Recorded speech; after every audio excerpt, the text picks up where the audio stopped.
Good morning, operators. Stand by. Stand by. Coffee's hot, frequency's alive. 145.430. You listening to the morning hum? This is the Coffee Break Net. Steam rising with the sunrise glow, signals bouncing nice and low. Foothill light and silicon sky, morning check-ins rolling by. Call sign ready, mic in hand, voices drifting through the band. RF dancing in the air, someone's mobile somewhere out there. Heat up, drop your sign, one at a time, you're sounding fine. Sip so don't rush the day, net control will lead the way. Coffee on the console, radio's awake, morning on the machine, give and take. Voices in the speaker, smooth and clean. So like riding on the beam, checking out, don't hesitate. This is how we caffeinate. From the hills to the bay, W6EK starts the day. Check here. AllStarLink been feeling strong. Echolink brings friends along. Mobile base or handheld tight. Everyone's sounding right. Morning traffic rolling through. Signal reports 5x2. Laughing in between the keys. Coffee cup and beat my R's. Mic drop, carry a tone. You're never really alone. One more round, take your place. Good vibes on the interface. Coffee on the console, radio's awake. Morning on the machine, give and take. Voices in the speaker, smooth and clean. Sunlight riding on the beam.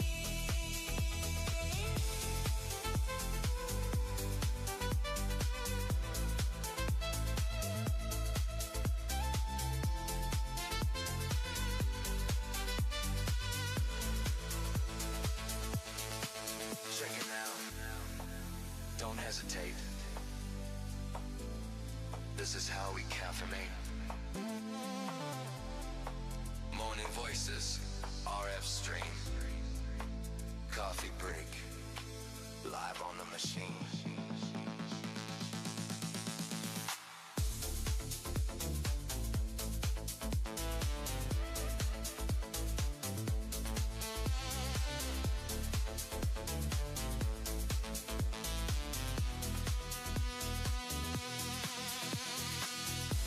Good morning, operators. Stand by. Coffee's hot. Frequency's alive. Good morning, operators. Stand by. Good morning. Voices.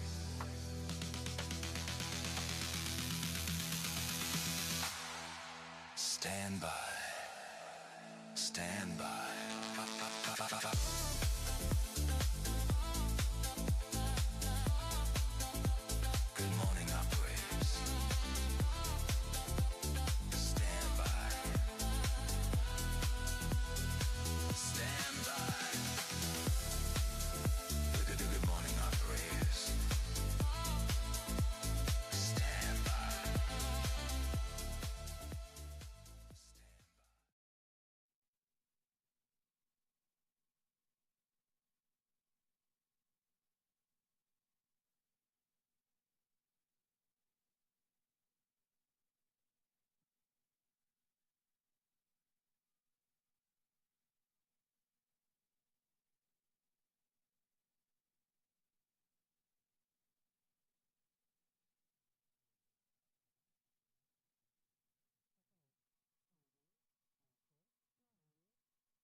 In the early morning light, we gaze across the desolate and arid plains. We observe the graceful gazelle grazing in the deep grasses, sleepy sloths silhouetted in the limbs of the umbrella thorn acacia tree, and the resting lion pride awaiting their mid-morning snack as the oblivious expedition party of tourists arrive. We interrupt the National Geographic program with a special airing of the Coffee Break Net, originating on the W6EK Repeater, located in Auburn, California. The Coffee Break Net, where the sun is always shining, the birds are singing, and the fish are jumping. This net is sponsored by the Sierra Foothills Amateur Radio Club in Northern California. We are here every day of the week, from 7:30 a.m. to 10 a.m. Pacific Time. Please welcome your net control host and conversation facilitator, Brian AI6US. Dressed in his pith helmet, khaki shorts, and coffee mug, Brian is checking in from beautiful Meadow Vista, California. Let's get the Coffee Break Net underway, because it's a great way to start our day. Good morning, fellow explorers. Good morning, fellow explorers. AI6US here, Brian, in beautiful Meadow Vista, California. Let's go ahead and get the Coffee Break Net underway. Today is March 23rd, 2026. It's a Monday, if that makes any difference to your diaries. And let's see what the national and international days are, and then we'll get the Coffee Break Net check-ins going.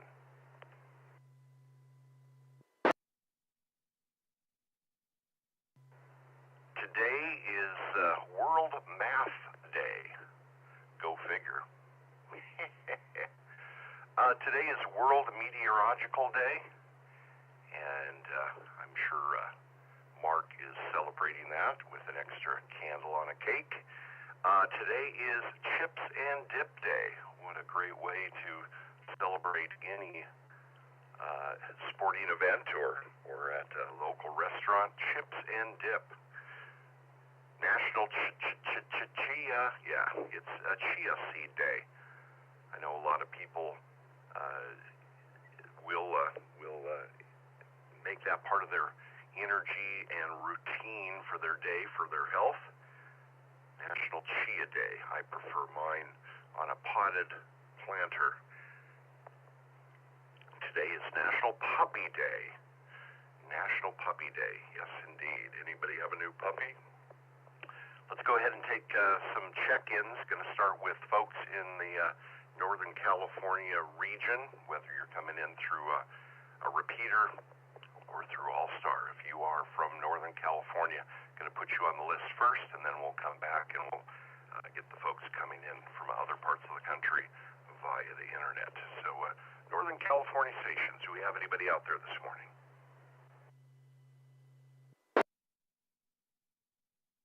N6EK Kilo Oscar 6, Kilo Mike Romeo, over. Kilo Oscar 6, Indy Hotel Juliet.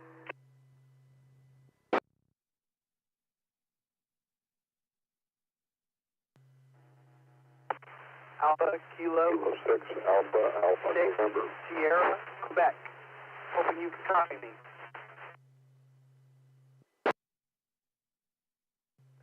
Kilo November 6, Whiskey, Quebec Uniform K and 6WQ.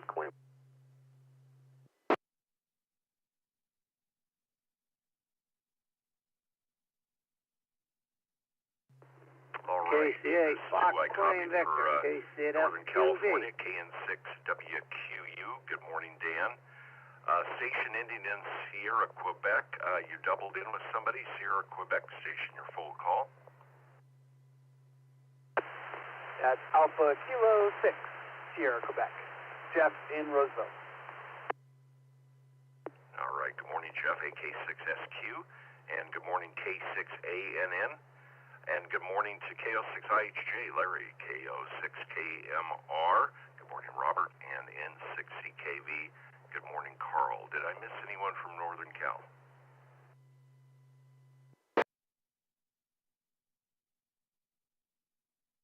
All right, let's go ahead and take check-ins. for the rest of the world. Who else is out there this morning would like to get on the first round of quick in and outs? Kilo India 7, Alpha Yankee, Panama, Oklahoma.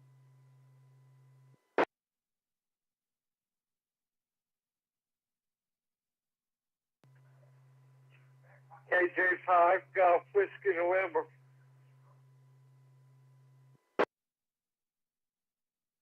KC8, Fox Queen Victor.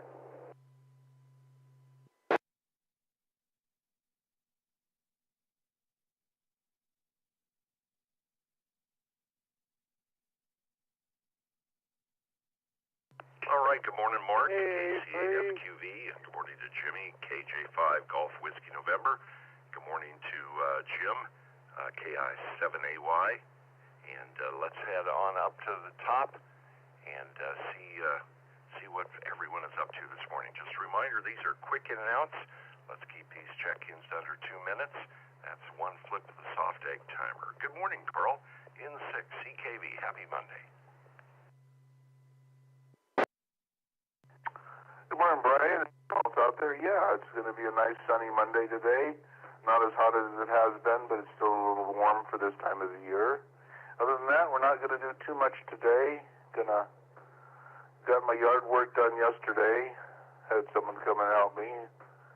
So we're all set for a little while. I got to get my tractor worked on, but that's the end of the week when I get my stimulator unplugged so I can start doing things. So back to you, Brian. Well, excellent, Carl. Getting things done around the house. This weekend was my weekend of work as well. Saturday here at home, and then Sunday, Doug and I were down clearing a fallen tree on the path leading to the vault. So, yeah, weekend of working. Well, we haven't kind of touched bases. How is your treatment going? We just hadn't chatted about that for a while, and I know a lot of us are rooting for you there and wishing for another good round of treatment there.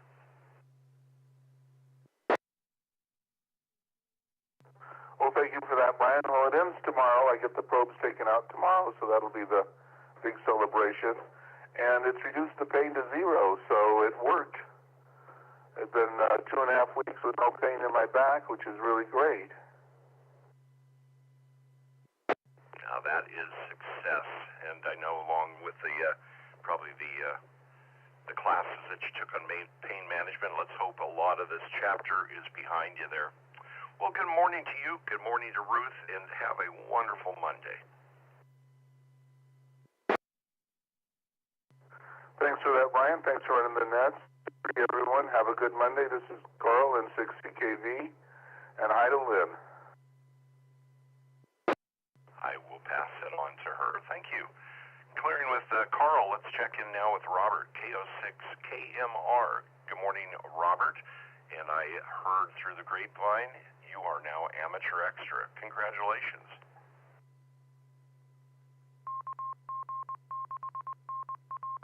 That is correct. Real proud of that. The class really helped me through that process.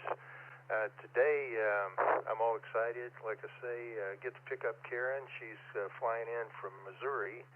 She's back there visiting people, and I get to pick her up this afternoon and go to the gym. And other than that, that's about it. I will start I'll be going to the Hamfest on the 28th. Volunteered for the morning route. So I'll be there at 4:30 a.m. and look around, see what they have, and then after that, if I don't find anything that I want as far as an HF radio, I'm going to seriously start looking and just make my decision and buy one, get an antenna up, and go to town with it. Over. Well, amateur radio, the Fest is a great place to kind of browse and see what's out there. Sometimes there are tremendous deals on just killer deals on good stuff, and then other times you just kind of walk around and go, Oh, my. They're asking that much for that? Okay, good luck. But no, there are some tremendous deals to be had. Well, excellent. Looking forward. I also am working the Ham Fest. I'll be at the prize counter, at the drawing counter this year, and then stepping in to help Orion run the net. The Coffee Break Net, of course, will be live from Ham Fest this next Saturday. Excellent. Well, you have a wonderful day, Robert. And now I know why you got so much done this past week and got that license. Your wife was out of town. Yeah. Karen's real supportive of me on this journey over. Well, that's wonderful to have a good, supportive spouse on this. Absolutely. Well, very good. You have a great day, Robert. Thanks for checking in. And once again, congratulations on the amateur upgrade. I think you got that, I believe it was Friday, I think I heard. Excellent. Well, you have a great day. Clearing with KO6KMR, AI6US. Have a great Monday, 7-3.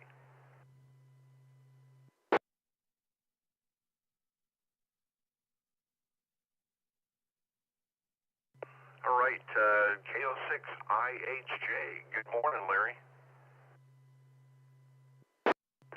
Good morning, Brian. Good morning, Coffee Break Net, KO6IHJ. I'm going to make this a 2-minute because I know Tom's coming down the hill and I got to go up the gate. Beautiful day. We're going to do some stuff in the shack today. I think we're going to film some Kenwood twins. I've seen them once, but we're going to do it again. Other than that, I'm going to say it again. I'm going to stress this out to everybody. This temperature we have coming up. You know, we got a Ham Fest coming up. Think about, you got to drink water. You got to get that water in there, take breaks, get in the shade. If you stop sweating, get help. That's the dangerous thing. Other than that, Brian, you have a good day. Thanks for running the net. Everybody have a blessed day. I'm going to get things going around here and say KO6IJ 73.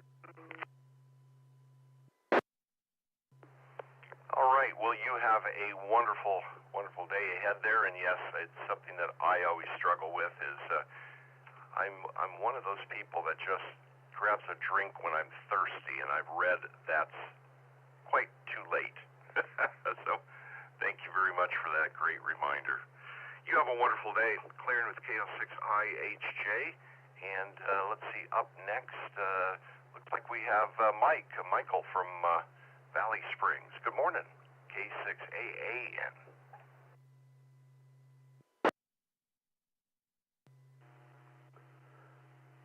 Well, good morning, Brian. Everybody on the net. Kind of here this morning. Woke up at about 0500. It's 60 degrees outside. Not too much above that in the house. Actually had to close up the windows and made a little bit of a fire in the window just to take the chill off here. So plenty of work to do outside today for me. Just waiting for it to light up and warm up a little bit, and I'll be out there. If I get my work done this morning, I'll have a little time to play with the motorcycle this afternoon. Looks like a very, very nice day. So with that, I'm going to get out of here and get busy. 7-3 to all. This is K6AAN. Well, as you get out there on the road and be safe on that bike, I used to ride a lot, and I was down in Auburn yesterday, just amazed at the stream of bikes on the road, and definitely heightened awareness needs for everybody out there. Most of the riders, they were not in groups, they were just individuals, but individual riders everywhere yesterday. This weather certainly brings out the riders. Mike, have a wonderful day. Thanks for checking in. K6AAN, AI6US 73.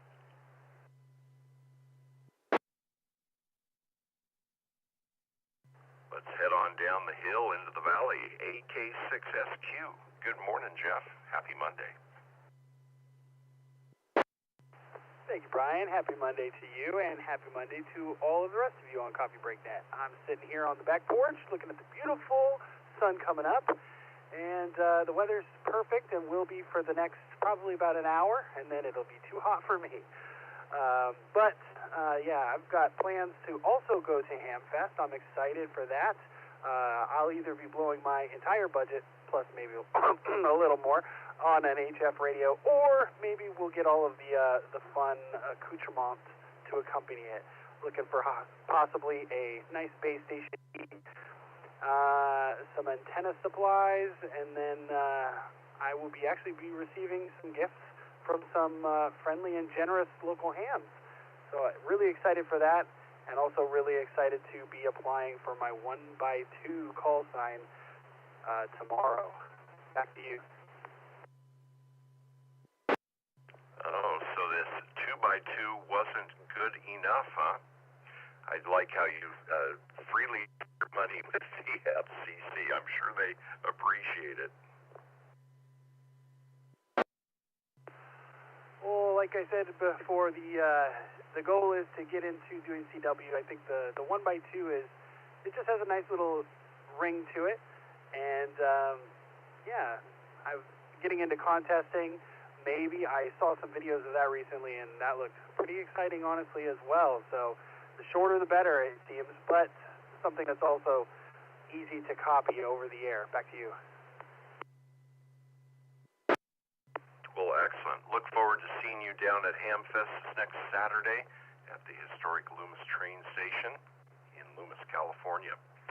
And yes, the contest bug does bite me occasionally. I usually do about 4 contests a year, and I actually have a few plaques and certificates, so I kind of take it serious myself. It's a bug that bites hard. Be careful, Jeff. You have a wonderful Monday. AK6SQ, AI6US. Thank you very much, Brian, and thank you all. Hope you all have a wonderful, wonderful day, and I hope something special happens to each and every one of you. And yeah, that's all. Happy Monday, and I don't want to ramble, I guess. This is AK6SQ. I'll be clear and monitoring for a little while, but 7-3 to all of you. Bye. Boy, I think you just gave us a great name for a new net, the Ramble Net. We do. Amateur radio operators do like to ramble. You're in good company, Jeff. Have a great day. Clearing with AK6SQ. Let's check in with Dan. KN6WQU. Happy Chia Day.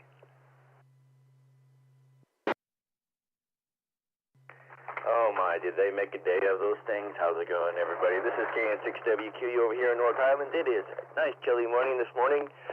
You know, I never thought I would say that I have a sunburn in February, but yep, I got a sunburn in February. Let's see here, what else? Oh, actually March. Yeah, we're in March, but yeah, whatever, close enough. Let's see, well, we might be on the rising edge of this whole AC debacle thing. We found out that maybe there might be some dip switches on the boards on the AC unit that were not set correctly for the size of unit I have, which kind of makes sense of what we were experiencing. But so we're under test still. I need another nice cold day to kind of ramp up the heater because the AC works just fine.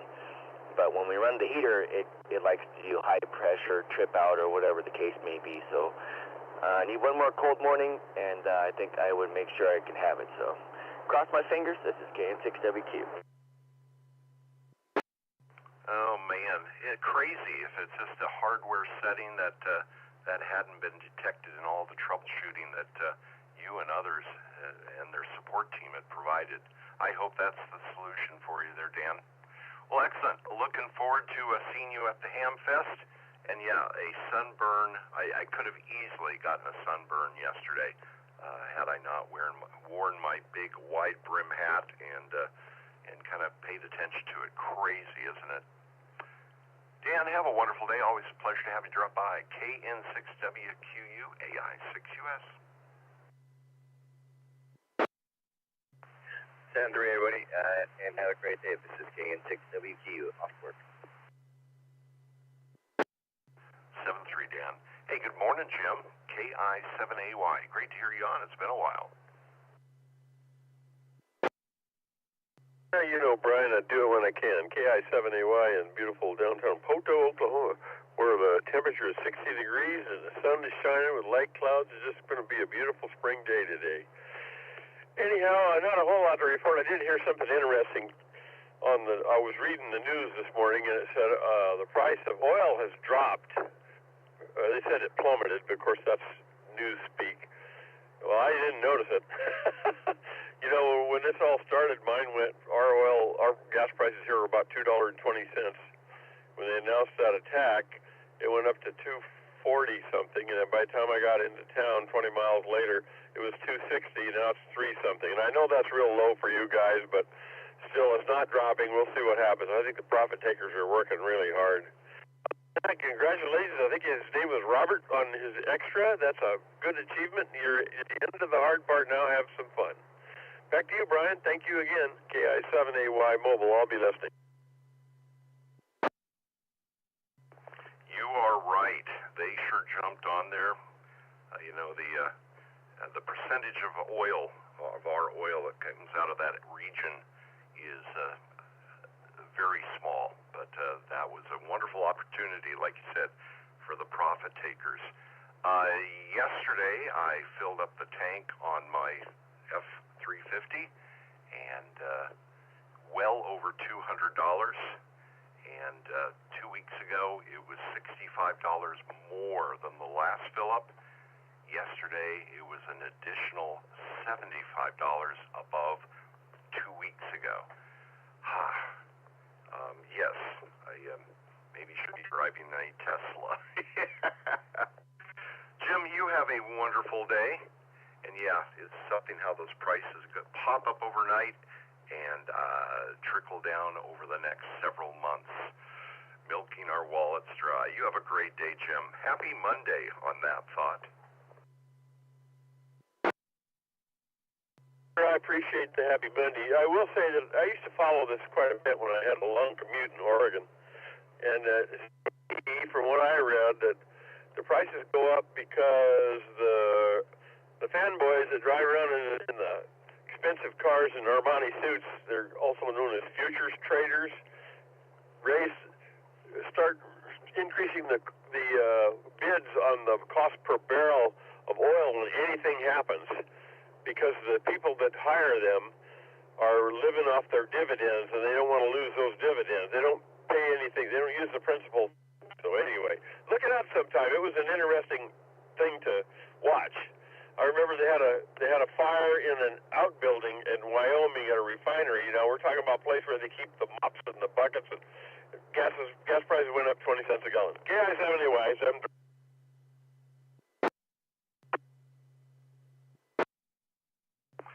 Yes, I remember a movie back in 1983, I think it was, with Eddie Murphy, Trading Places, all about the futures market. Had it not been for that movie back in 1983, I probably would have just been blissfully unaware of the manipulation of futures trading. Good point there, Jim. You have a great day. Be safe and enjoy your beautiful spring Monday. Clearing with KI7AY, AI6US 73, Jim.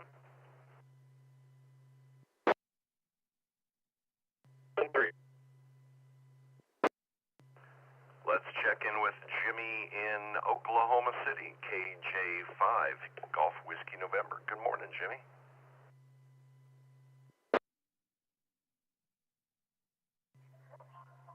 Correction on the name there, Brian. It's Will, Whiskey India Lima in Oklahoma City. You got the call right, just the name is wrong. Gerry checked in with you before you started the net, started the formal portion of the net. So anyway, not doing too much here. Getting ready for the Cox cable guy to come. I'm having some voice over IP phone issues, so hopefully get that fixed, and I can start making phone calls again. This is KJ5 Golf Whiskey November, Will in Oklahoma City. Good morning to you, Brian.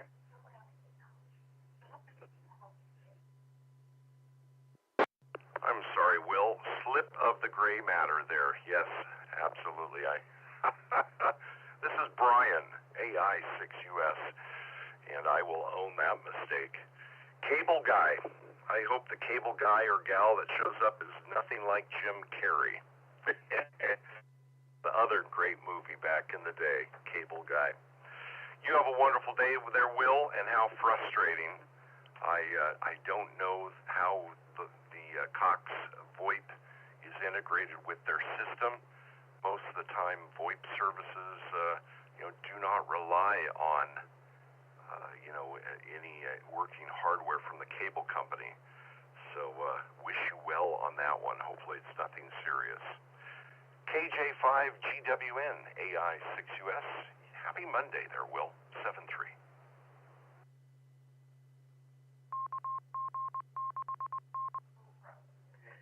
Seven threes, Brian, and yes, they do. Here, I do have a phone and internet modem that may be going out on me. This is KJ5 Golf Whiskey November. We're clear and listening.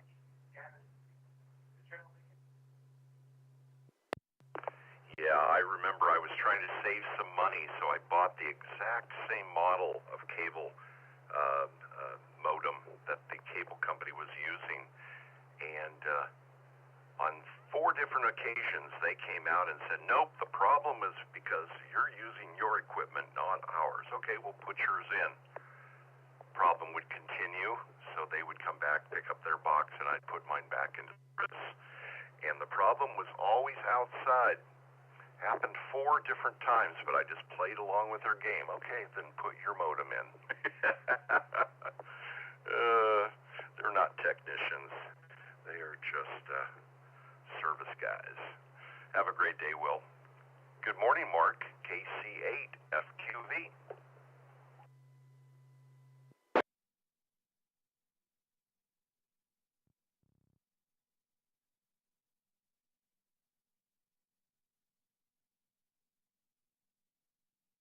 Well, maybe we lost Mark there. KC8FQV, are you there, Mark?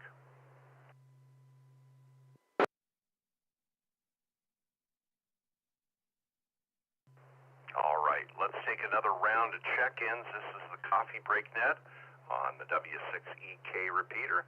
And let's take one more round of quick in and outs as you start your day and get your day underway. Who's out there this morning? I'm Brian, AI6US in beautiful Meta Vista, California. Yep, fine, I'm here. I had to bring the screen back up. But yeah, went up and got my glasses adjusted. And boy, 24-hour makes a difference. Today it's 34 and windy, rainy, and geez, we're on the roller coaster ride. And yeah, they got things out for controlling traffic. Robotic arms.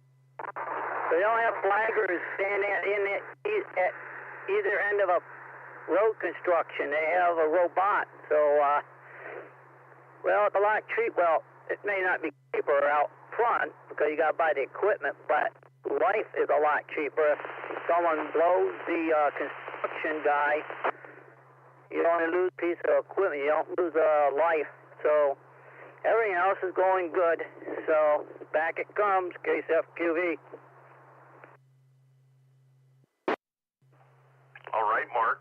Well, yes, I apologize to everybody else who was trying to check in there, but that was Mark KC8FQV giving a road report. Hopefully it sounds like he's standing in the middle of the road. All right, let's go ahead and follow through check-ins here, and then we'll go back to Mark. Taking quick in and outs for check-ins. Kilo. Good morning, Brian. KB6 November, SSS. Corey, quick in and out. AB6 LUV. Good morning. Lulu.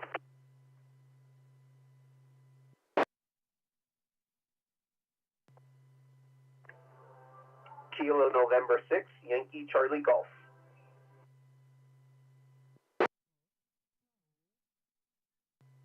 Good morning.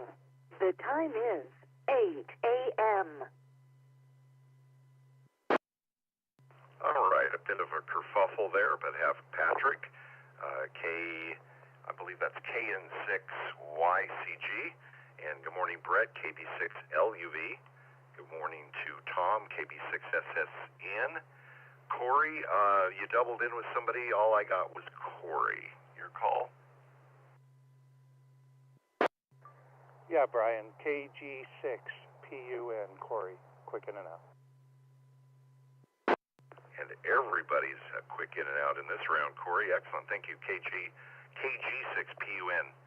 And there were quite a few kerfuffles in there. Whom did I miss? Kilo 6 Delta X-ray November.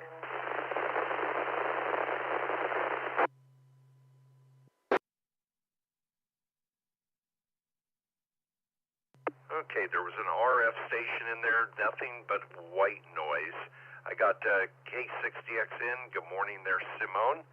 And that other station coming in through the through RF, weak station. Maybe if you have a little more power, try that again.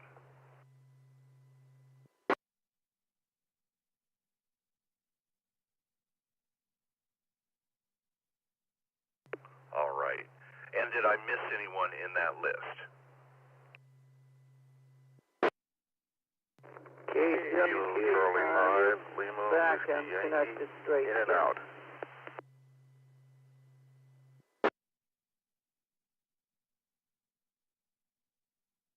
All right. There were 3 stations there. Lima Whiskey Station.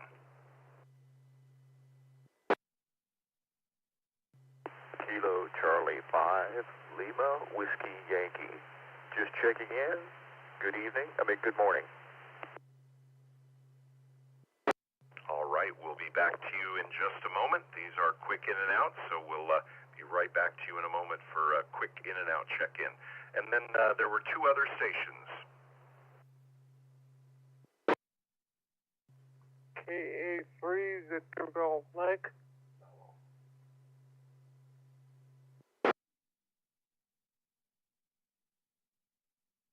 And KA3 Victor Golf Mike, good morning to you there, Jimmy. Got you as well. All right, up to the top of the list here.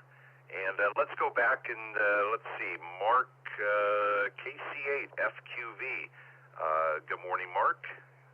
What do you have for the net? Oh, we're returning back to icicles. 31 degrees out now. Yeah, I came up and had to get my glasses adjusted. They were getting out of a line. They weren't where they're supposed to be. They were twisted. But we know that they do that. I wear them, all day and half the night and everything. But yeah, everything else is going good. Over the weekend, it was up to like 60 or 7, in the 70s. But just did my normal morning nets and that. So I'll go back home now, and I don't know what I'm going to get into for the balance of the day. So, but yeah, they got robotic arms now that do the flaggers instead of guys or people standing at either end of the construction where they're working on, or if they're doing whatever they're doing on the road, if they're doing a utility line or whatever they're doing with construction, they always had people standing at either end of the site. Now they got a robotic arm and a light. So it light flashes orange when you go through, it red when you stop, and the arm comes down. So I guess even though that machine costs more money, it's cheaper because you don't lose a life if someone were to blow the cars that were stopped there or ignored or didn't stop.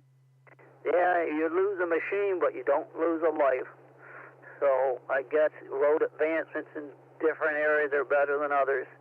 So we'll send it back to net, KSFQV, and yeah, we'll be around tonight for your the all mode net, and that's KSFQV. All right, Mark. Yeah, another thing comes to mind with those automatic flaggers is there are 2 less people that they have to pay wages on. And unfortunately, I think it also takes away a safety factor, though, because flaggers typically are on radios and let other people in the site know if there is gone awry. So, yeah, technology, I agree. Fast forwarding will maybe save a life, but yeah, I think follow the money trail. You have a good day there, Mark. Thanks for your check-in, and appreciate you stopping by. Happy Monday. Let's see. Corey, good morning. KG6PUN. Anything for the net this Monday morning? No, Brian, not really. It's interesting. I saw the one of those windsock people, doing they have the arm doing the wave thing, and they can do that to halter. Come on in, it'd be a little cheaper maybe. But anyway, that would be interesting. That's all I got. Everybody have a safe day and enjoy the weather. KG6PU and 73. Yeah, there are definitely some positions that, I'm even thinking Walmart greeters. Some of those Walmart greeters do a great job of holding down a chair at the entrance. You have a great day, Corey. KG6PUN AI6US. Good morning, Tom. KB6SSN. Well, good morning, Brian and Annette. KB6SSN Tom here. Yeah, just on my way out to Larry's this morning. We had an awful lot of fun playing with Roy's amplifier last time. I guess it was Friday. Well, it's no longer Roy's amplifier. I liked it so much I ended up buying it from him. So today I think we're going to dig out the old Kenwood Twins. The only radio set that we don't have a matching amplifier for is the Kenwood Twins. So we're going to pull those out today, I think, and hook those up to the AL80A amplifier and see how that works. The bands have been dead, so it's a good time for testing. Yeah, the evenings, though, have been pretty good. 20 meters so-so last night, but, other bands, there are some D-expeditions out there. I feel sorry for them because, 10, 12, 15, 18 are pretty bad hit and miss during the daylight hours right now. But sunspot numbers are climbing again, and pretty decently quiet out there. So hopefully the solar flares are starting to become a thing of the past. Well, good morning to you there, Tom. Enjoy the playtime with the twins there, and look forward to a report on those. Have a great morning, Brian. KB6SSN 73. And you as well. Clearing with KB6SSN. Let's check in now with Brett. Good morning, Brett. KB6LUV. Hey, I6US KB6LUV. Yep, Brett here. Good morning, Brian. And Coffee Break Net land. Also, I'm going to say good morning, Mom, Bonnie in Newton, Kansas. Boy, is she going through some wild weather. She went from like 90s, like upper 80s to the 20s this morning. So, goodness gracious. I guess if you don't like the weather in the Midwest, you just wait 15 minutes. And here we are out in Northern California complaining about it being too warm. So, I guess we should stop complaining. Hi. Oh, I don't complain. I just pick what side of the door I'm going to stay on. I need to get out there and, with all this talk from Dan about his air conditioning or HVAC system woes, I turned on the HVAC yesterday and exercised it, and I realized, that didn't make it to my calendar this year. This is the first time since the 1st of January that I exercised the HVAC or the aircon, and that's not a good thing to do, but I was fortunate this year.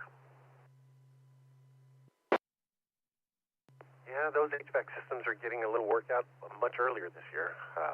Thankfully, the way that our house is situated here, we have a very nice time in spring and fall for about 2 months on either side where we don't have to run AC or heat, which is really nice. So it's going to be another gorgeous day here in South Natomas. Oh my goodness, yeah. If get out there and get it done early because it'll get a little bit warmer, but not too bad, But I think it's definitely a harbinger of what's yet to come. Summer is going to be hot, hot, hot.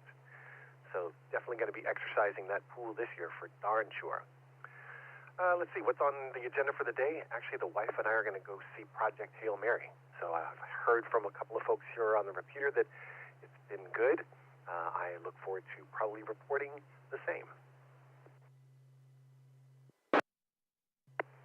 Yep, watched the trailer on that. Looks really good. You know, the last time we just kind of got out of the routine of going to see movies after COVID. Just never really came back into the theaters. So yeah, was talking with Lynn. She's not really into those kind of movies, but I think that is the type of movie I'd love to see in a theater setting. Or if we have to wait and do it at home, I guess I'll just sit a couple feet closer to the big screen. There you go. Just park yourself a foot in front of the screen, and then you're good to go. Hi. Mm-hmm. All right. Well, keep you squeaking it out. Thank you for being there, Brian. Deeply appreciate it. Everybody else out there in Coffee Break Net land, have an amazing day. Take care of yourselves. Take care of each other. Be blessed. KB6LUV. Be of love. 73. Clear and listening. Well, good morning to you, Brett, and good morning to Bonnie back in Kansas. And yeah, that is quite the temperature swing. It's those type of temperature swings that you're just not sure which wardrobe box to keep out in the closet. Well, hopefully for all of us, we return to more typical springtime weather. KB6LUV, AI6US. And good morning, Patrick. I'm not sure if you're Florida or Colorado, but where you might be today. Where in the world is Patrick? KN6YCG. Good morning.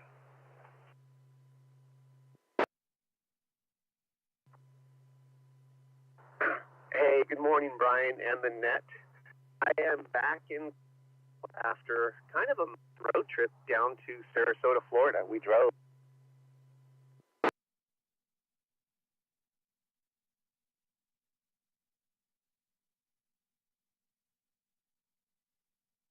You just dropped out on us. KN6YCG. Patrick, are you there?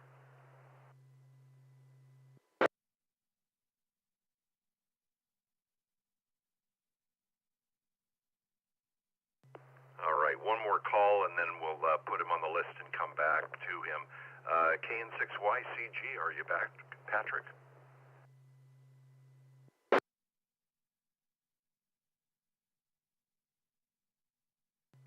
It looks like Patrick dropped off, so we'll maybe check back with him at the end of this list. Good morning, Simone. K6DXN. Happy Monday. Hey, good morning, Brian. How are you this morning? I am doing well. I slept until my alarm went off, which is rare. Good morning. What a beautiful weekend.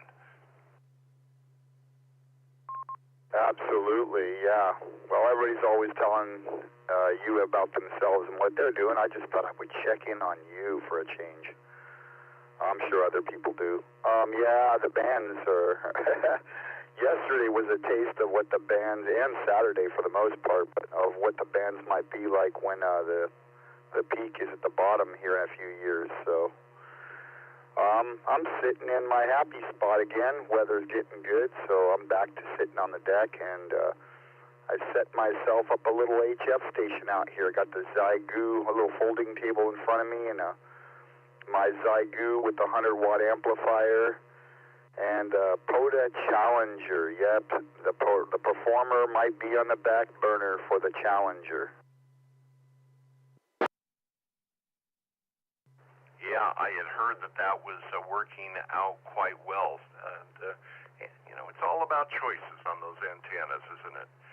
Wow, I just have a visual in the back of my mind, you sitting out there on that back porch, just enjoying the dappled sunlight coming through and the neighbors' leaf blowers. And well, I think people who like doing sodas and POTAs are going to have to kind of adjust to maybe doing nighttime activations on 40, 80, and 160. Got a lot of people out there working the parks, but we know what a solar low can be. Yeah, I think it's the ham radio gods teaching Jimmy what bands that are crappy are really like. We tease him and we go back and forth because Jimmy will say, oh, the bands are terrible, and then we'll make 50 contacts, and now the bands really are like pretty close to terrible, and I'm like, see, Jimmy, this is what terrible feels like. Well, I think you have to change the band choices, and it isn't just go out there and I think we'll work 15 today. A little more selective, isn't it, during the downturn? Well, we had a really nice slow climb into the solar cycle, but it seems like we've been having some real jagged drops. I think what really made it stand out to me was towards the end of the solar cycle high was just the solar flares. It just seemed like, so many days could have been extraordinary, but the solar flares really took over the cycle. Oh, yeah, and you can hear them, too, dialing through the band. You know what they sound like, and, yeah. Oh, well, for me, I look at it like if there's no activity, they all go to FT8. I'm not an FT8 guy, if that's your thing or that's somebody else's thing. I'm a voice guy, a little bit of CW, but FT8's not something. I just find something else to do. I think I told the guys, if I feel like eating pizza and all there is a frozen Red Barons, I'll just eat something else. And some people don't like hearing that, but hey, that's just me, man. I'm old school, and that's just not for me. That's what they did the weekend was FT8, and I'm like, oh, I'll just do something else. I'll read a book. I don't know. I'll find something else to do. So maybe I'll check it out here in a while, though. I brought the rig in the house, but all the connections are right here in front of me. Won't take but a minute to hook it up. Maybe I'll dial through the bands and see if anything's any better than yesterday. Can't be worse, that's for sure. All right, Brian, hey, I'll let you get to someone else. Thanks for taking my check-in, and have a wonderful day. Kilo 6 Delta X-Ray November, Cameron Park. Well, 20 meters wasn't very exceptional during the day yesterday, but last night, worked all of Oceania and Australia, New Zealand, I change of the timing schedules also definitely can have a big effect on it. So, POTA at night. I guess it will be POTA in the dark. Have a great day. Great to have you check in there, Simone. K6DXN, AI6US.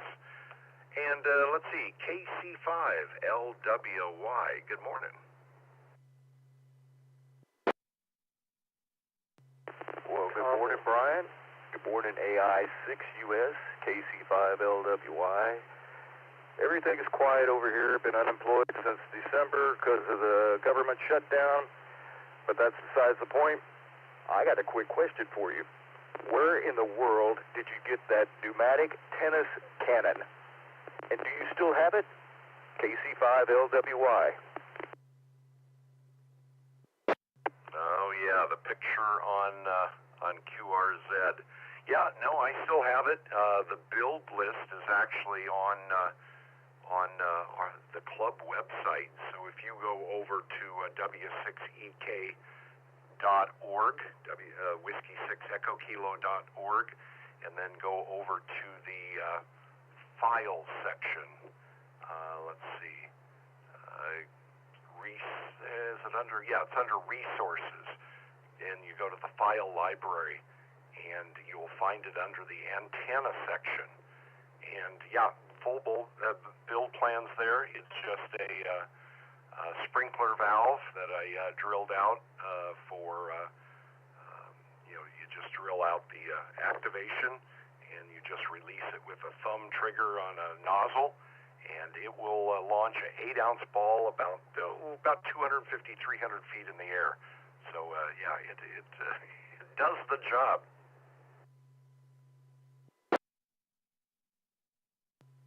And I thank you, sir, because that was going to be my next question. I appreciate you adding me. 70 degrees here in Galveston, Texas, on the island. AI6US.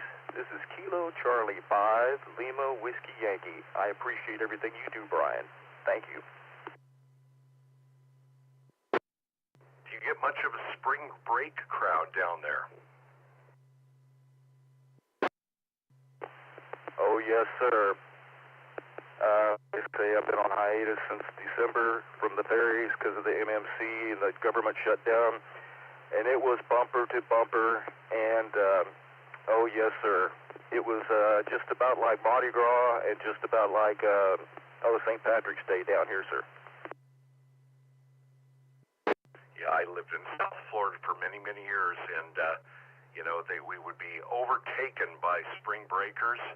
The trouble was they were there to save money, not spend it. So while we had the business, we didn't always have the money. Well, good luck as that's frustrating as hell. I guess that's the best I can say.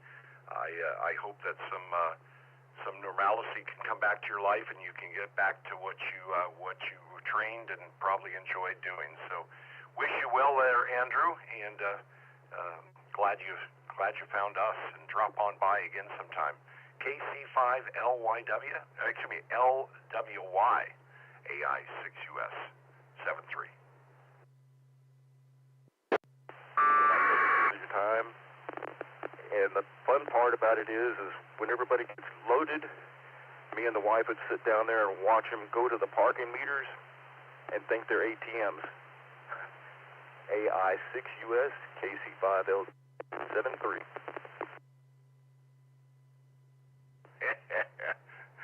Yes, indeed. Oh, that's funny. You have this ATM isn't working. Oh, try it again. You have a great day.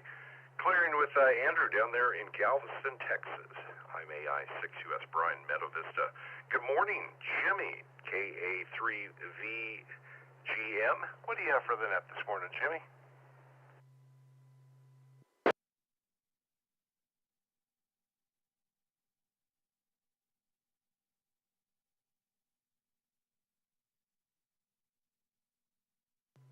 Uh-oh. Did we lose Jimmy? Oh, there he is. Sorry, my AIX client didn't want to key up this morning. Had to hit it 4 times before it decided to work. Anyway, not too much to report back here, other than we had quite the temperature swing. It was 85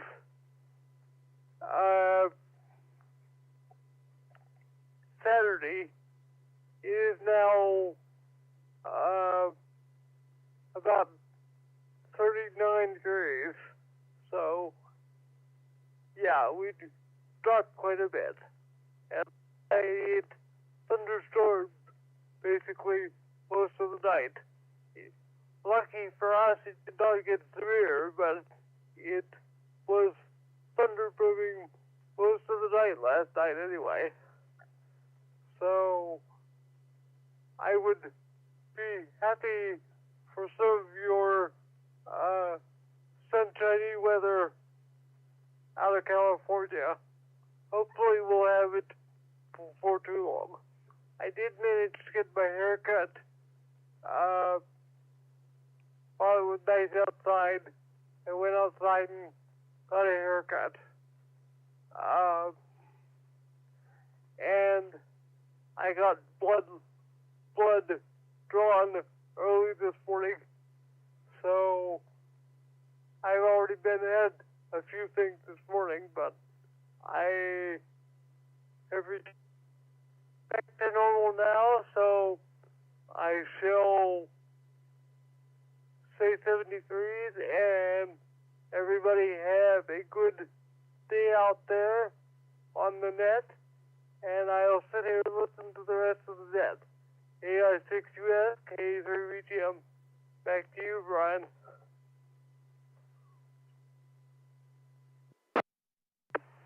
Yeah, sometimes those buttons on those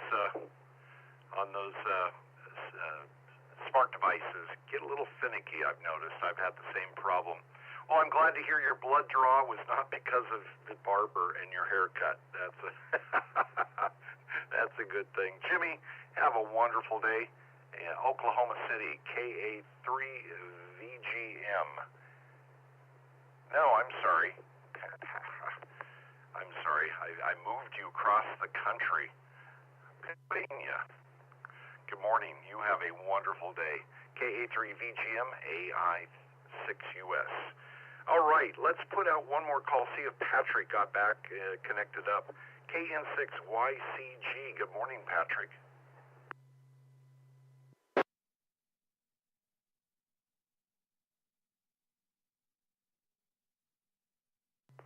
Well, I guess Patrick did not get his node connected back in, so we'll have to wait for another day. Hey, good morning. Coffee Break Net on the W6EK Repeater. I'm Brian, AI6US, the Coffee Break Net, where the sun is always shining, the birds are singing, and the fish are jumping. Just a reminder, our national days are World Math Day. It is World Meteorological Day. That's a mouthful for me this morning. It is Chips and Dip Day, and it's National Chia Day, and National Puppy Day. Aw, how cute. Good morning. Let's go ahead and take regular check-ins. If you need to be on your way and don't have time to hang out, let me know that you want a quick in and out. I'll put you at the top of the list. Who's out there this morning? Welcome. Happy Monday. W2VX, quick in and out. N9MUF. W6, Juliet, Charlie, Zulu, mobile, in and out, W6JZZ. And Brian, WB6BJN, and you can put me at the bottom of the list.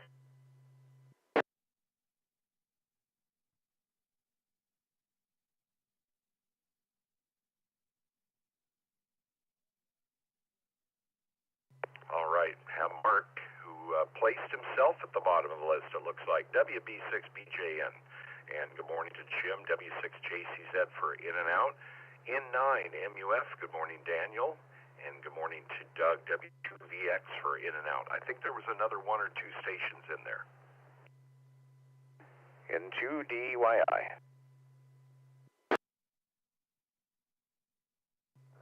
And KO6TH, good morning.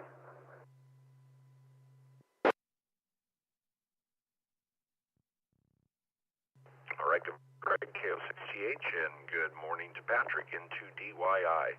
All right, let's check in with our two quick in and outs first, and then we'll get to the regular list. Up first, Doug, W2VX. Good morning, Doug. Good morning, Brian and everybody else. Wow, the sun is shining, the birds are singing, the fish are jumping, and the battery is charged up on my bicycle, and I think I'm going out for a ride this morning. Woohoo!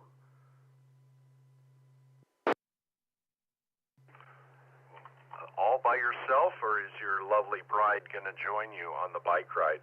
And when you said the battery is all charged up, I just thought of the work we did in the vault this weekend, and I was thinking to myself, of course the battery's all charged up. We're on the air. Yeah, well, mostly I think we're running on AC. Yeah, the batteries are charged up and go down to the river, have a little bit of fun, so that I can get back out riding it instead of pushing it back up the hill, standing alongside. That would be a bummer.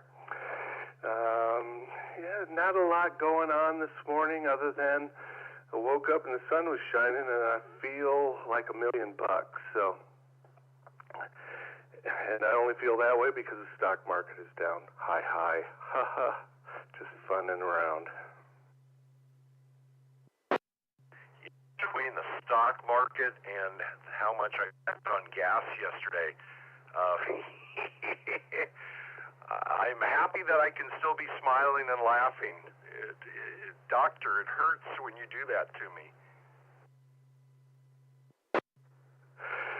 Yeah, Teresa and I and Iris went down to to go to a little girl's 5th birthday party, and it probably cost us more for gas than it did for the present we gave her. Well, if you're ever feeling bad about life, I'll loan you my F-350 with the V10.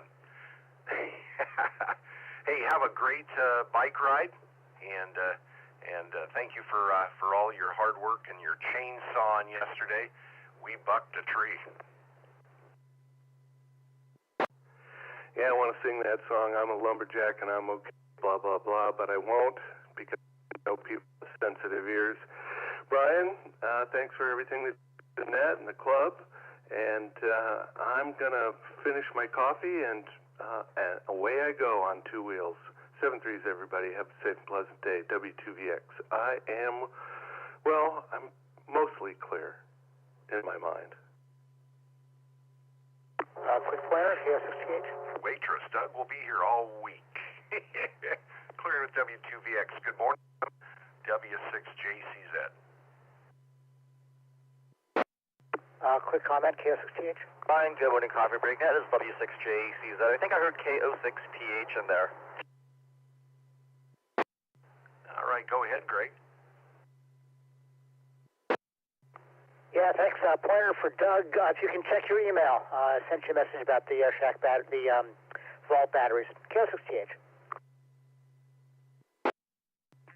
Well, that was important. Go ahead, Jim.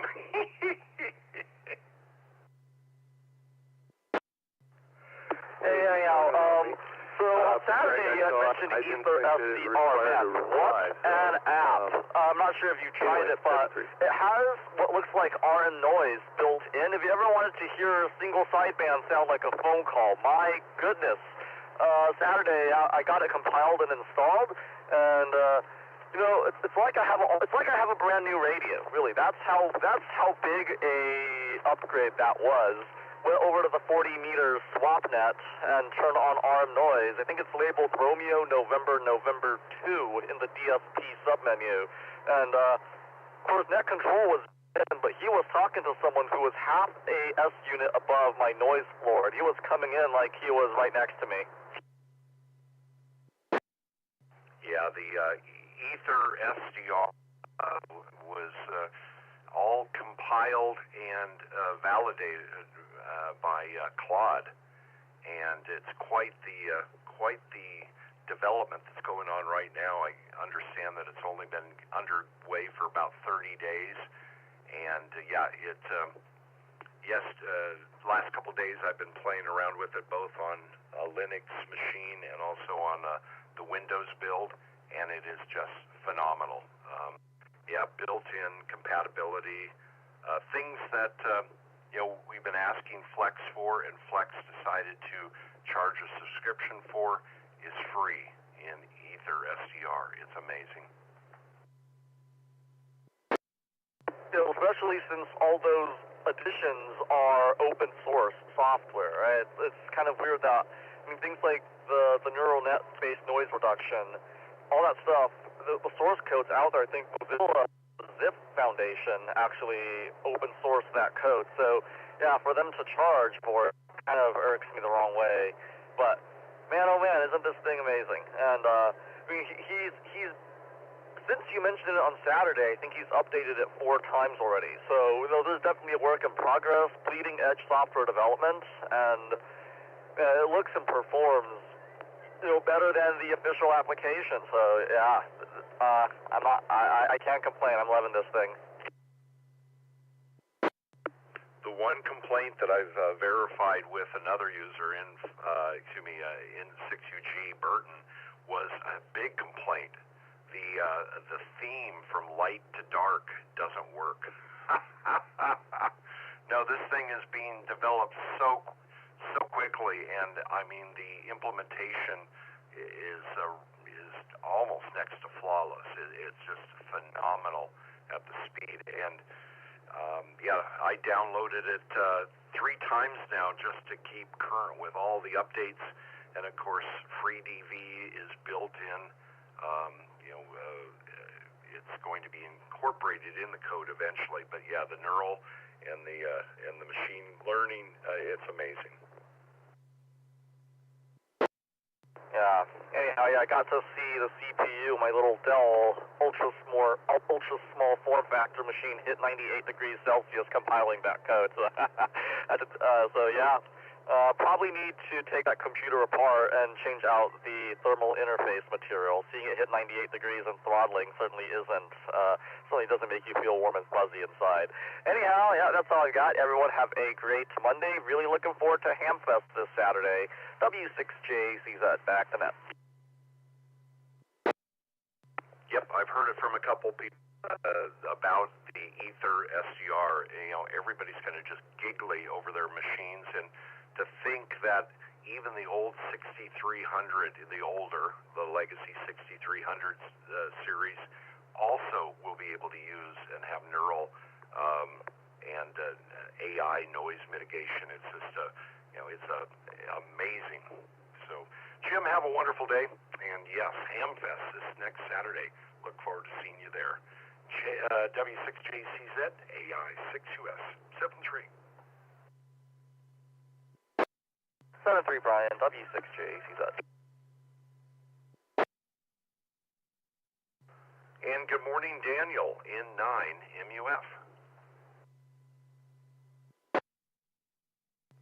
Good morning, Brian and the Net. We do have sunny skies here, but we definitely are not sharing in the warmth. It's about 36 degrees here. It's going to be getting up to 44, so a little on the chilly side today.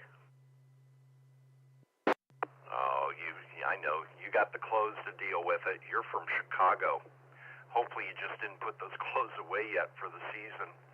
Well, good morning to you. You probably have heard us talking a couple of times so far about the Claude developed software package for the Flex called Ether SDR, AETHER, Ether SDR, and man, it is phenomenal.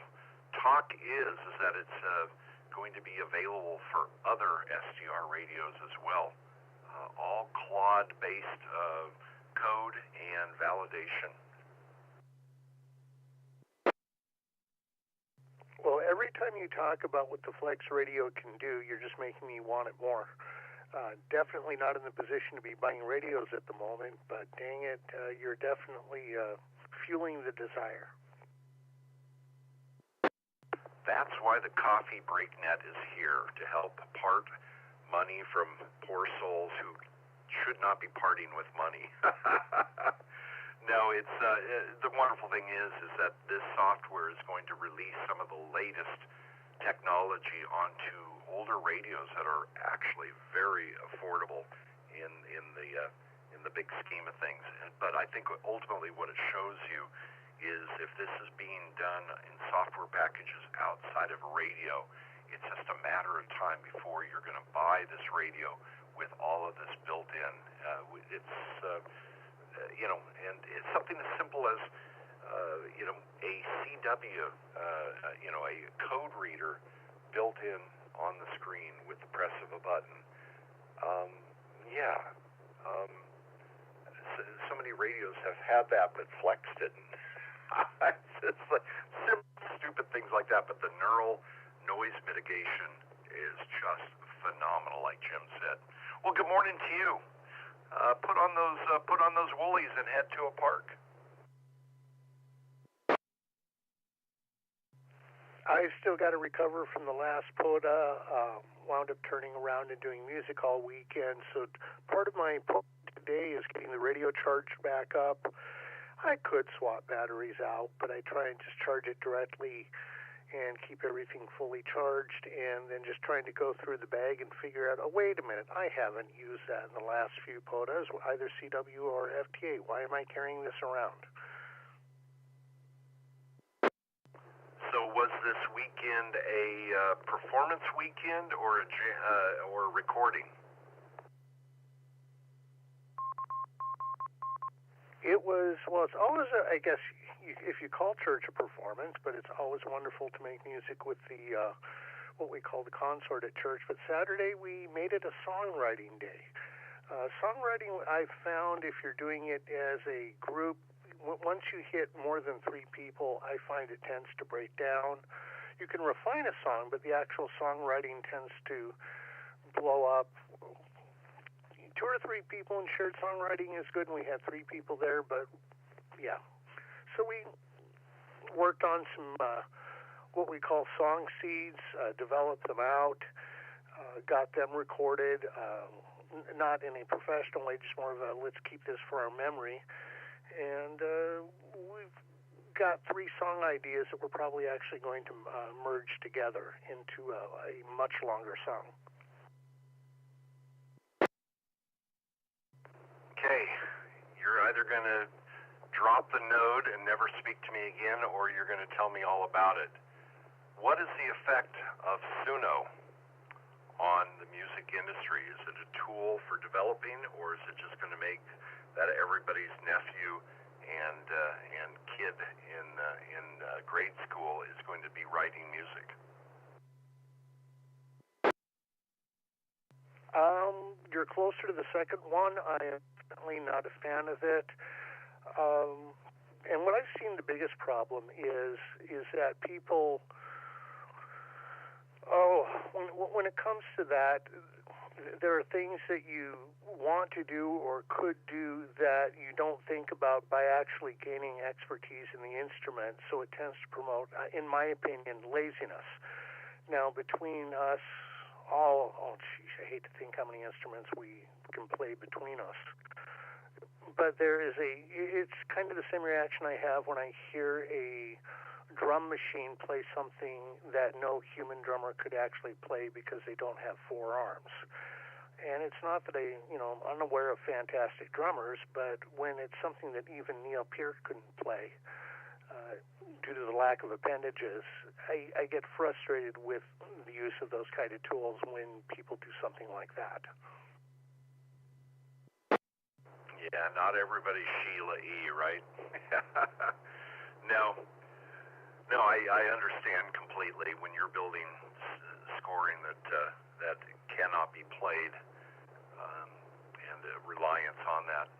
Yeah, I was just kind of curious because, I came from an industry that technology made it so everybody could do it. I came from film and video production, and there were several times we got the announcement from a CEO, well, my nephew's going to be doing our company video this time. And it's like, we usually heard back from a year or 2 later, and, it just shows that it is actually the creative person that knows how to use a tool and to produce something.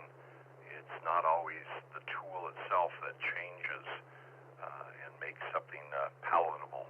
But okay, yeah, I've just seen Suno come up more and more and more, and I know some people just plug in a couple of lines and give complete creative control over to it. But I was just wondering, on a songwriting or a music development scale, if it's something that you have fed something in just to see maybe another take on what you're developing.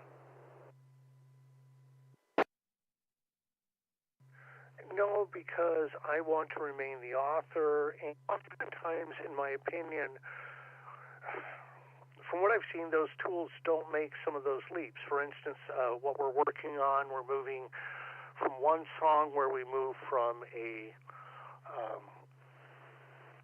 D to a D-Ionian to D-Mixolydian modes throughout the song. We're mode shifting, and then in the second portion, we shift up to an F minor, so we're shifting from 3 sharps, 4 flats, using a tritone in it. And that's the kind of creative thinking I can't see those tools ever doing because, one, the tritone is still considered by a lot of people a thou shalt not use in music, and it's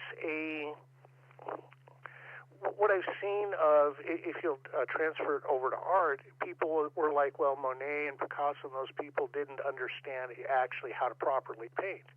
and they could break the rules because they understood the rules very well. And I think that's what a lot of healthy songwriting takes is understanding the rules enough when to, if you will, break them, but not actually break them. Augmented fourth or distinguished fifth. I'm just looking it up here to see the official description of tritone. Diabolus in musica, the devil in the music. I like that. Yeah, very interesting. Well, no, thank you for sharing that because, you know, so many tools come along.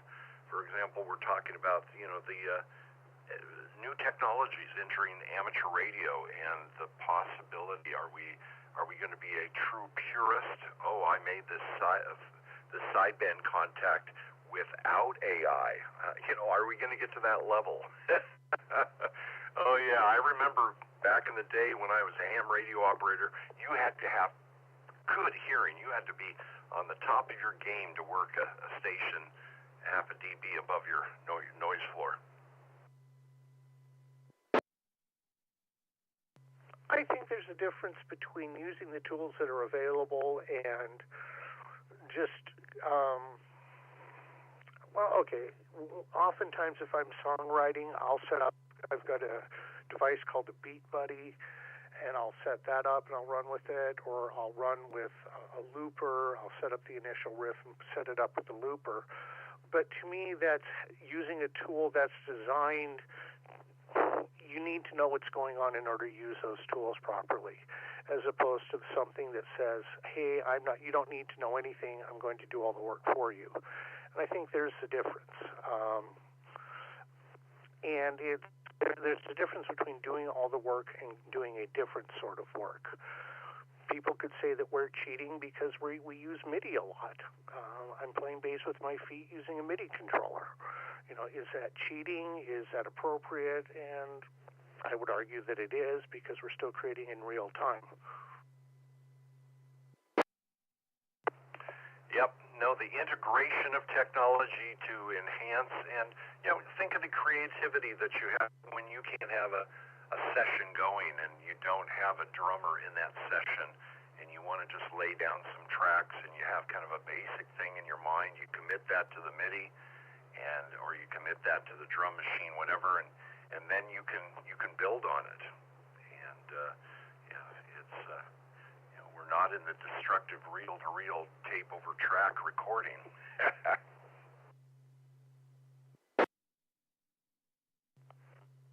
I don't feel bad about.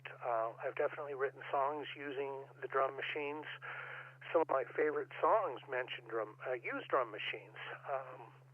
Mike Campbell used a Lynn drum machine when he wrote the music that we know now as Boys of Summer. And Prince could absolutely play drums, but he used a Lynn drum machine for Let's Go Crazy. Yeah, I didn't know how you felt about Prince, but yeah, so much of his creativity was, you know, utilizing the technology to build on. And, then it would need to commit it to reality, and sometimes would have to bring in some real big talent to follow what had been written. Some pretty amazing stuff. I'm a big Prince fan. But then, once in a while, you just need Eddie Van Halen to step in and give you that riff. Well, Daniel, very good. Sounds like you had a great creative weekend. And, by the way, no final outcome on this, I'm sure, but how did that interview go for you last week? It was a half-an-hour interview that went an hour.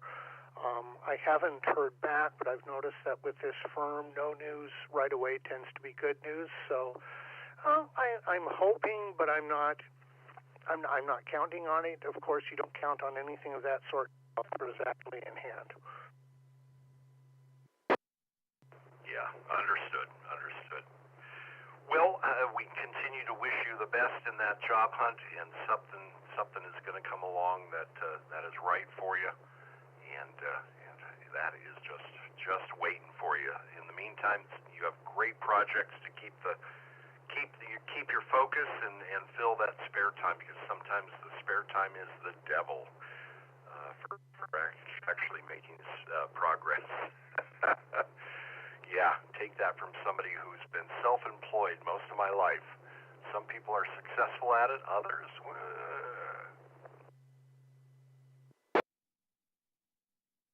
It's funny, about 2 weeks before the layoff, I was actually thinking to myself, I wonder how I would handle it if I got laid off again, if I'd make good use of the time.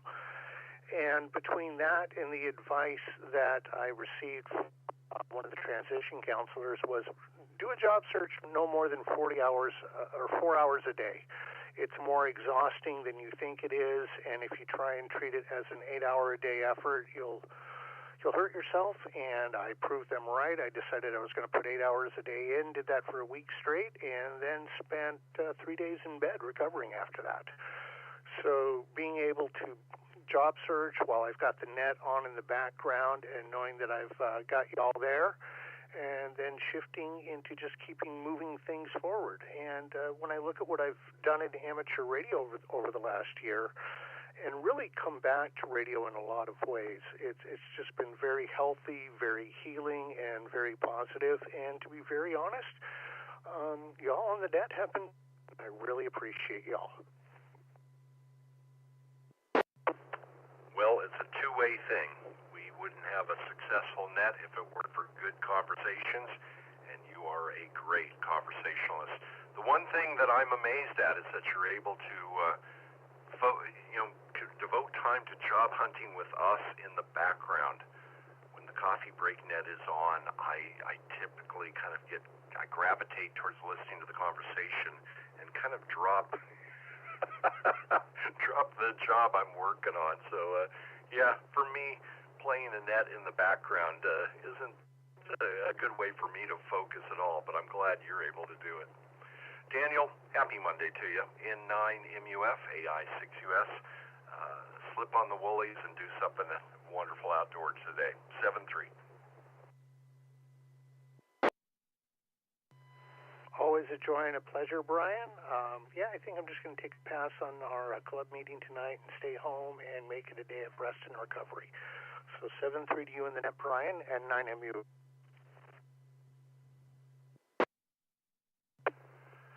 And good morning to Patrick in 2DYI. And happy Chia. What? National Chia Day is not closer to Christmas? How odd. I think it's focusing on chia as a nutritional thing and others, kind of like, hey, throw some chia in my smoothie. It's like, to me, soaked chia is kind of like eating roe. No thanks. Yeah, that just sounds like a pretty terrible idea. I certainly wouldn't do that. Anyway, good morning, everybody. Hope you're all doing well. I've got an interesting thing that I just discovered about an hour ago. I was trying to get into my very AllStar node, which is across the house, and I was not keying it up. Couldn't figure out why. I was looking at all the software stuff, thinking maybe it crashed. I did all the diagnostics I could think of. Everything came up fine. And then I looked at my power output on the HT. It was set to 500 milliwatts. Well, 500 milliwatts should get across the house just fine. So I turned it up to 750. Still didn't work. Turned it up to 1 watt. It worked. So then I turned it back down to 50 milliwatts, which worked. 50 milliwatts worked. But those two levels, 500 milliwatts and 750, nope, not happening. So now I want to know what this HT is actually putting out when I set it to those power levels. I kind of doubt it's what it says it is. Kind of curious, because I know on some radios you can get into software and manipulate the settings in different setting modes, the actual power output. It'd be interesting to see if maybe that file is corrupted. If it's a radio that you can reload, you might try that. How interesting. My comment to you was, it sounds like you're on a different path today. Your audio, there's a great note out there, 55553. Your audio is very, very warm today. Yeah, I've heard of that node.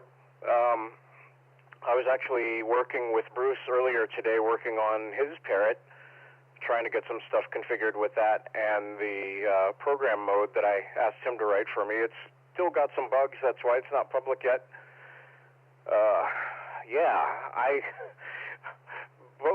Basically both him and I broke different aspects of things. So I sent him something that wasn't to spec. He wrote the code based on the thing that was out of spec. I then decided to try to use something that was actually the right spec without realizing that I gave him something that was not right as a reference, and the code did exactly what it was supposed to do. In other words, it totally broke and fell over, which, yeah, it was supposed to do that. Yeah, I had an experience like that working on the repeater system this last week. Back up to Mountaintop to fix something that I thought I fixed, but then I unfixed it in, calibration. I needed a certain type of signal, so I reloaded the old code plug and then left Mountaintop with the old code plug still active. Sometimes we need people following around to make sure that what we do is right. Yeah, no kidding. In my case, I was feeding raw audio into a thing, and I said, here's a reference. This is what I want. And the reference was a raw stereo audio file for something that clearly needs to be mono. And he did not ask questions. He wrote the code so that it would work with that spec. And I had no idea I sent him the wrong spec. So I found out the hard way. Well, if anybody ever comes into your node in stereo, I imagine that was quite a wide bandwidth as well. Well, good morning to you. Let's see, all nodes net this evening, 6 p.m. Pacific, that's 9 p.m. Eastern, and any teas for that? I don't really have too much to tease. There is a beta of ASL3 that is very technically quite interesting. It's one of those things where there's a lot going on, but it's not a lot of end-user facing stuff. And so I don't know that it would be all that interesting to talk about unless somebody came up with something very specific. There are a couple of things that excite me a little bit about some of the stuff they're doing now, but will not really have a major effect until probably quite a lot of the way down the road. So it's not really great net topic material, but it is good for future development. So I guess we'll just have to see where it goes. Very exciting to see ASL3 developing and listening, and yeah, it's very cool. Well, Patrick, that's an interesting way to start the morning. Back in the day, you would have said, okay, the switch going bad, but with an encoder doing most of the functioning now, and it certainly goes deeper than that.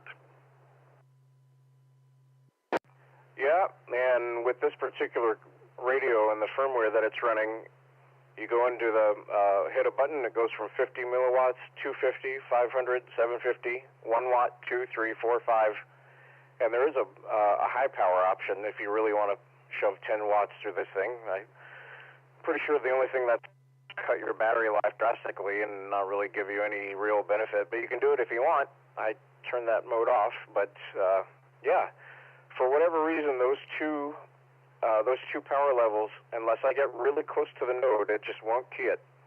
And I just happened to have it set to one of those and could not figure out why my node wasn't coming up. So I ended up rebooting it for nothing. I mean, it's probably for the best. It hasn't been rebooted in over a month anyway. Well, all things happen for a reason, so they say. Sometimes I'm still, years later, trying to figure out what that reason was. Well, Patrick, you have a wonderful day ahead. I'm going to ask you as well. Daniel gave his feedback on Suno. Suno benefit, Suno.com, the AI programming for people listening. Is that to the benefit of creativity, or does it steer you the wrong way. What's your thought on Suno and creativity? Well, it's about Suno. I did play with it some, and while it's not probably what most people did with it, I actually.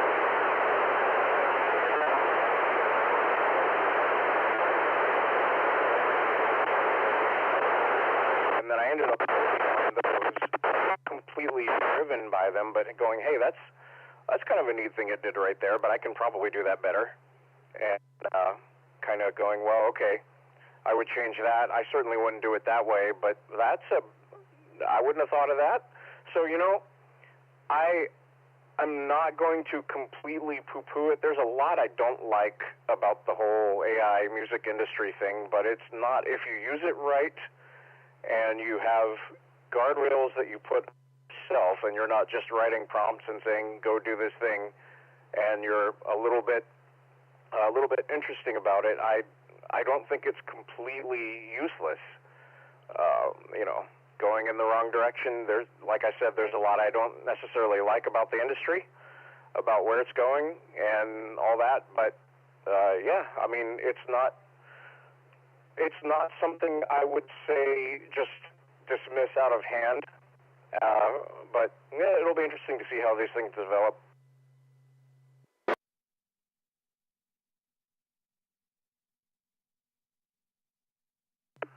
Yeah, very interesting. Well, thank you for your input on AI and the music industry. I know that a lot of people without much creativity just come up with a, hey, write a song with that includes, a cowboy and a missing pickup truck and a missing girlfriend, and then they call that creativity.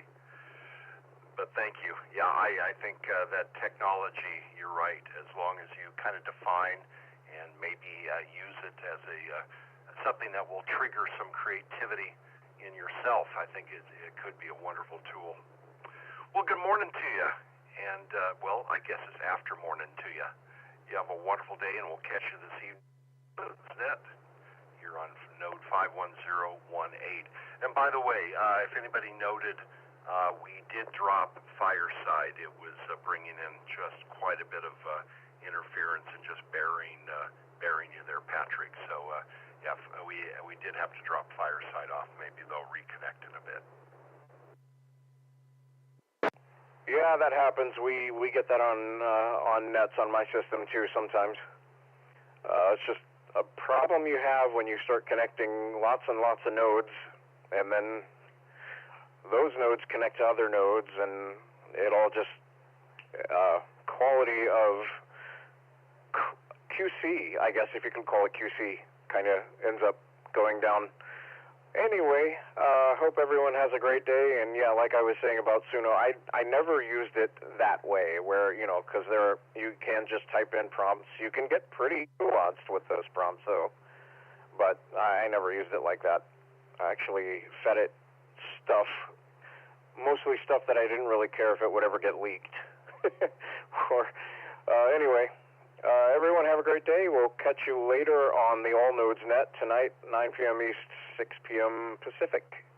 For those who are interested in anything to do with nodes, I'm sure we'll have plenty to talk about. 7-3, AI6US, N2DYI. All right, we will look forward to this evening, All Nodes Net at 6 p.m. Pacific, 9 p.m. Eastern, and to see what is new and what people are talking about and the questions they may have. Anything node related, you pick the mode, and we'll talk about the node. Into DYI AI6US Coffee Break Net. And good morning, Greg, KO6GH. Good morning, Brian. Good morning, everyone. Greg, KO6GH. Yeah, sorry for the interruption earlier, but when you send Doug an email, you need to send it, let him know more in person that there's something to see over there. And I hadn't heard back from him, so I assume that he hadn't seen it yet. Lovely day so far. Kind of cloudy-ish outside. Not getting a whole lot of solar down this morning, but everything helps. Today needs to work on taxes day, and ought to be working in the garden, with pulling weeds and mowing stuff day. We'll see what ends up happening among those two, if either of them. But that's kind of the situation here. That's you, Brian, KO6TH. Yeah, no, if we don't get those weeds pulled and the trimmers out right now, it is going to be something else. This year, up through the beauty bark, just having unbelievable amount of grasses and everything, even though I have barrier cloth underneath it. This year, it just gave those weeds and grasses a chance to root above the fabric, and it's I'm going to have to treat it this year, something I don't really like to do, but they make these chemicals for a reason. But yes, beautiful weekend, and it looks like we are going to have a week of more typical springtime weather ahead. Looking forward to it. Yeah, definitely looking forward to that. Those ground cover things, the cloth you put down or plastic or something, you put bark on top, and the roots say, "Ooh, good stuff up there," and they climb around the whatever you put down and make their home up in the bark, which then turns into soil, and with leaves on top of it. We had a row of some pyracantha hedges there to provide a visual and physical barrier. Did a great job at both, but they had become quite diseased, and had them pulled out last week. And this is under that tree, that big oak tree in the front, and which is leafing out, fortunately. We were thinking it might have crossed the line, but seems to be doing okay right now. It's a little thin in spots, but hopefully it'll recover. But underneath that pyracantha is a huge amount of debris with, I don't know, some white stuff, some kind of mold or rot or something is in there, fungus maybe. And I need to get that all raked up and removed. It doesn't need to be there. It certainly isn't doing the tree any good. Looks kind of bad too. So that's part of the yard work. Sprinkler line, I think I mentioned earlier on a previous net, drip line was underneath all of this stuff. It's absolutely shredded. I don't know what happened to it, but the stuff did not hold up. Well, of course, it was, 50 years ago that I put it in. So maybe it worked out okay. I don't know. But a lot of work to do outside, and I don't feel like doing any of it. Yeah, I don't know. We'll see what I get motivated to do. One trash can a week is all I ask, right? One can a week. KO6TH. Yeah, that white fungi or whatever between I get that if I leave leaves laying down into the season, and this weekend when I was cleaning some leaves gathered in the corner, found the same thing, but they seem to really speed up the process of decomposition on the leaves. So I think it's probably something that is a good thing, but not in my yard. You have a wonderful day, Greg, and I like your idea there. Yard work is fun, especially if somebody else is doing it. KO6H AI6US. You have a great week ahead. 7-3. 7-3, Brian. Everybody have a good one. Stay warm or stay cool, depending on where you are. KO6TH. 7-3. All right, clearing with Greg. Let's check in now with Mark, WB6BJN. Good morning, Mark. The sun is out. It was a nice, cool evening last night into the 50s, and just quite enjoyable. I think for us here in Northern California, more of a typical springtime season. Good morning, WB6BJN.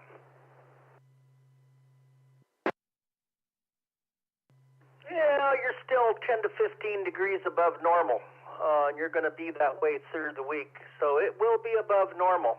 It's not as typical as one would think. for March, but you're not 15 to 25 degrees above normal like it was last week. Good morning there, Brian.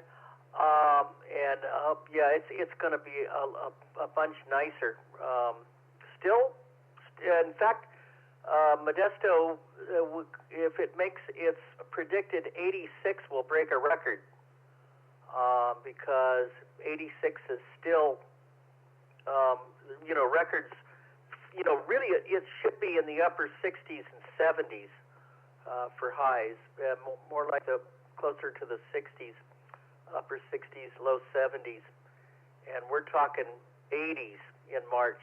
So it's still warm, and for the mountains and foothills, even some of the lower elevations are going to be in the 80s. But it's still going to be nice to get out and to get things done as long as you don't overdo yourself. It won't be in the 90s, like the more widespread 90s that there were toward the middle and end of the week. But I hope you're doing well. Let's see. Chia Day, that don't interest me. Chips and Dip Day, that does. And let's see, Meteorological Day. Yeah, that does. Yeah, those two, nothing to, Chia never excited me there, Brian. Back to you, and then we'll talk about the weather.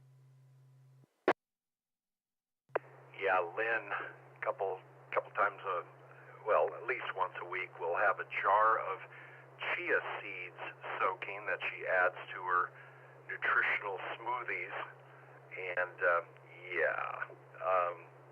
I'll go without that nutritional supplement myself. Well, I agree with you. It is warmer than normal, and my gosh, the grasses and the weeds and everything is just busting out early this year, and it's quite lovely. We are going to have lovely weather for the upcoming Hamfest next weekend, so that's something to be thankful for sure. Back over to you there, Mark. Happy Chia Day.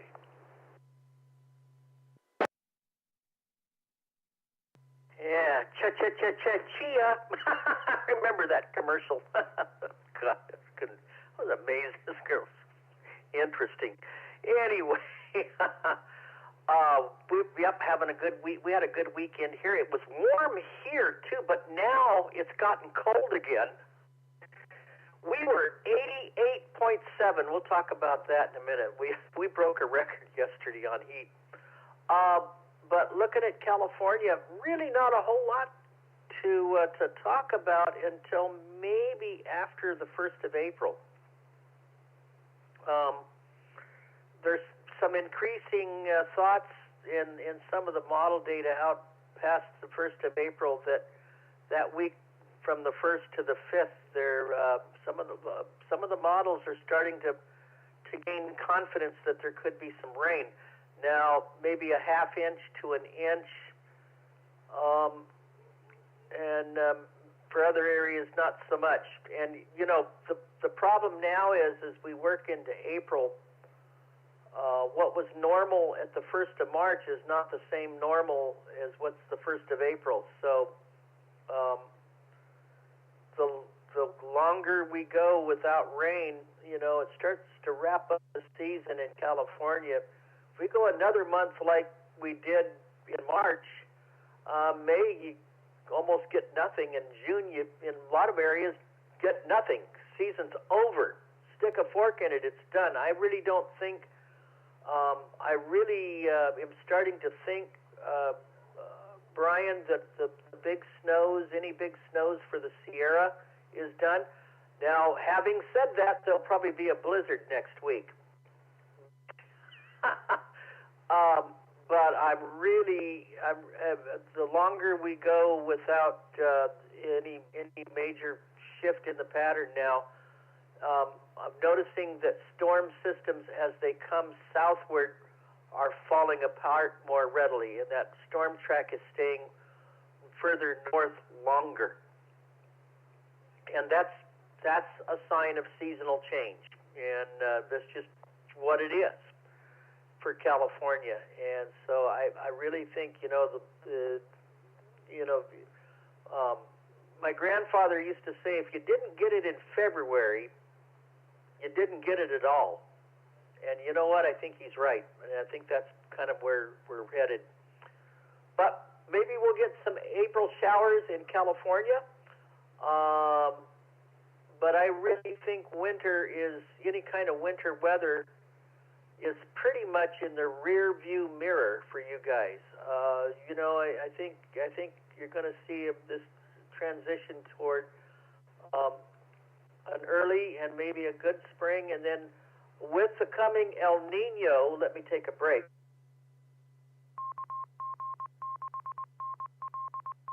The summer could be hot, and the reason I say that is because when you start to heat the ocean water, when the ocean waters get hot, that decreases your chances of morning fog and marine layer along the coast because it wants colder water.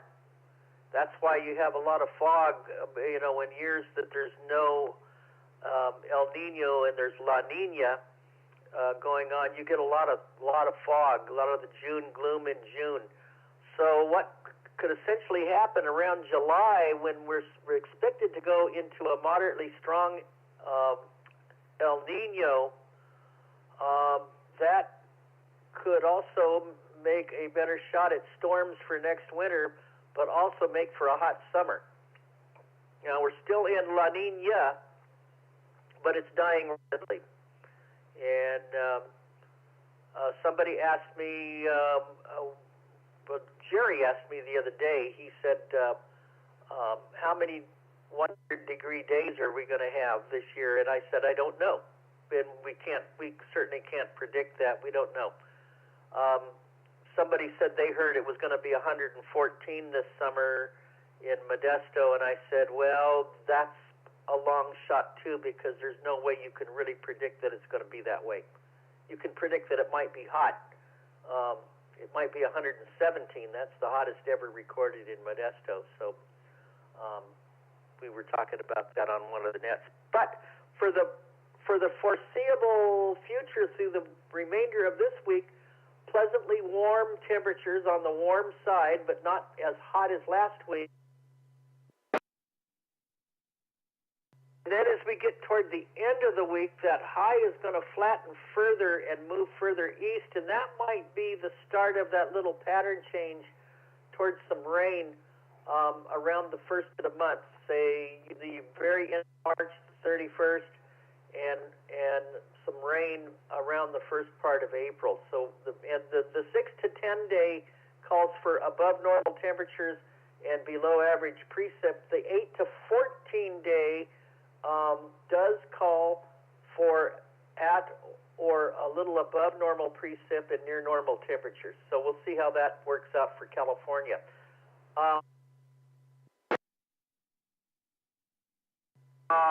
Let you make a comment or two, and then we'll talk about what's going on back here. Yeah, no real comment here. Just, keep the weather heading this way, the way it is, and we are going to have, very important coming up to Hamfest, that people are comfortable that the weather is going to remain, predictable, especially those who are driving states, which we often have sellers coming down from Idaho and Nevada and Oregon to sell at the Loomis Hamfest. And so knowing the predictability of the weather through the weekend is going to be a big thing. So yeah, thanks for the reassurance on that. So sounds like folks had to pull out their woolies one more time. Hopefully they will be able to put those away for the season soon.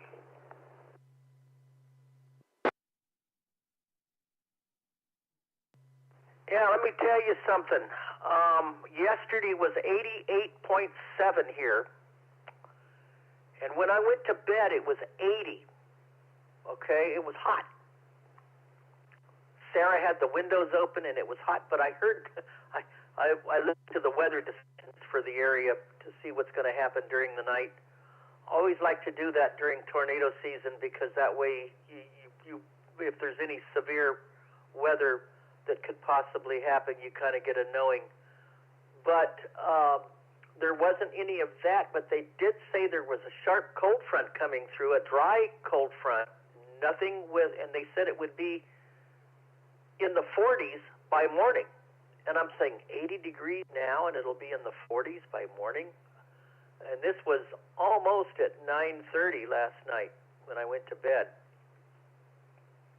And I got woke up by north wind last night that was blowing at about 30 miles an hour. The wind when I went to bed was out of the south, and then all of a sudden, evidently, it made a shift as the front came through, and it went to the north. And at that time, it was 74 degrees. Within an hour, it was in the 50s. And it was headed for the 40s, and I actually started to pull up the. I was under just a sheet, and the comforter was down at the bottom of the bed, and it got cold like that. Within an hour, I started to pull that thing up so that I could stay warm. And it was cold this morning when I got up. It was 41.9 degrees, and let's see, what is it right now? It is 30.30.9 on the barometer. What's the temperature here? It's only 44.8 right now, and at this time yesterday it was almost 80. So that should tell you something. And it ended up at 88.7, and we got a northeast wind of about 25 miles an hour out there right now. We got our new screen door put on the front door, and now Sarah's got the front door open, and I'm staying back here so I can stay warm because she runs hot. Let me take a break.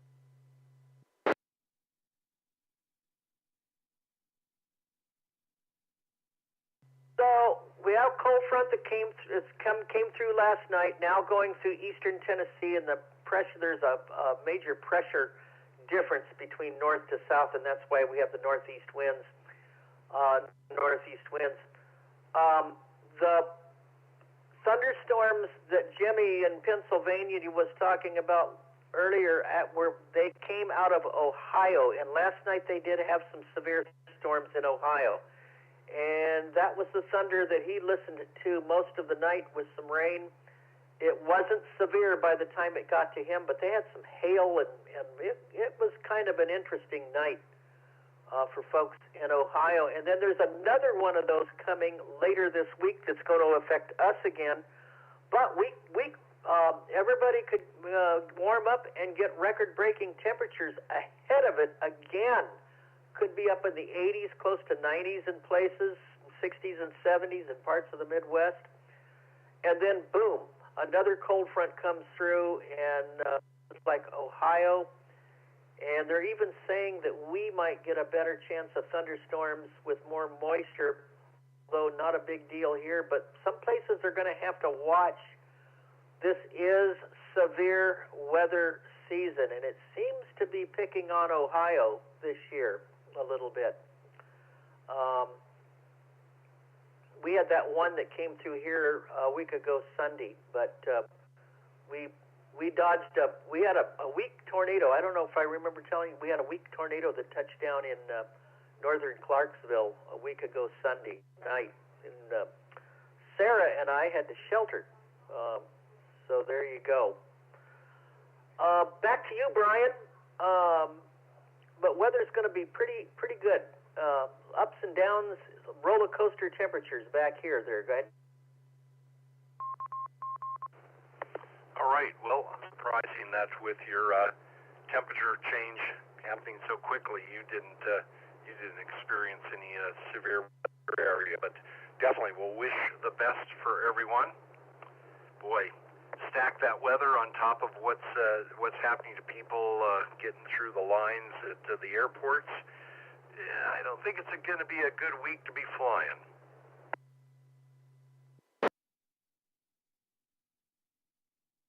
Okay, I wasn't aware. Is this spring weather week?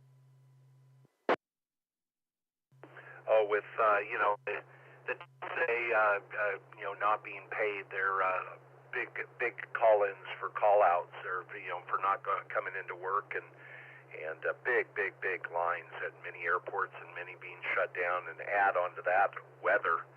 I'm glad that I don't have to fly this week.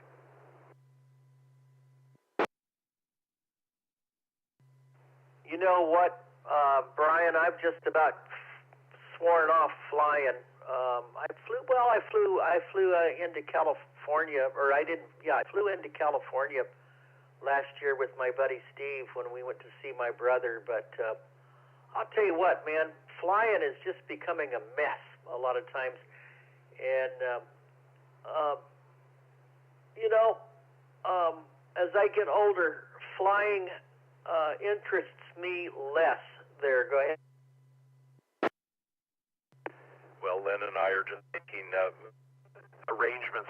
My dad's 95th birthday is going to be happening in May, and so I was talking to Len like, well, do you want to just rent a car and head up there, and just leave super early in the morning and get up there at, it really, when we looked at the difference between flying from Sacramento to Portland, it's just, you add about 2.5 extra hours if you drive versus the early time to get down, drive down to the airport, get your flight, land, grab a rental car, and it just, we just kind of went.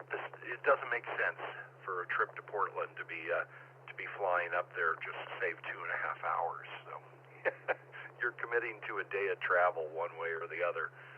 But yeah, I've been a member of the Million Mile Clubs before, and I used to fly a lot, and a lot of interesting life experiences and personalities in those years, and the whole flying experience is not getting any better. It's become the Greyhound bus of the sky.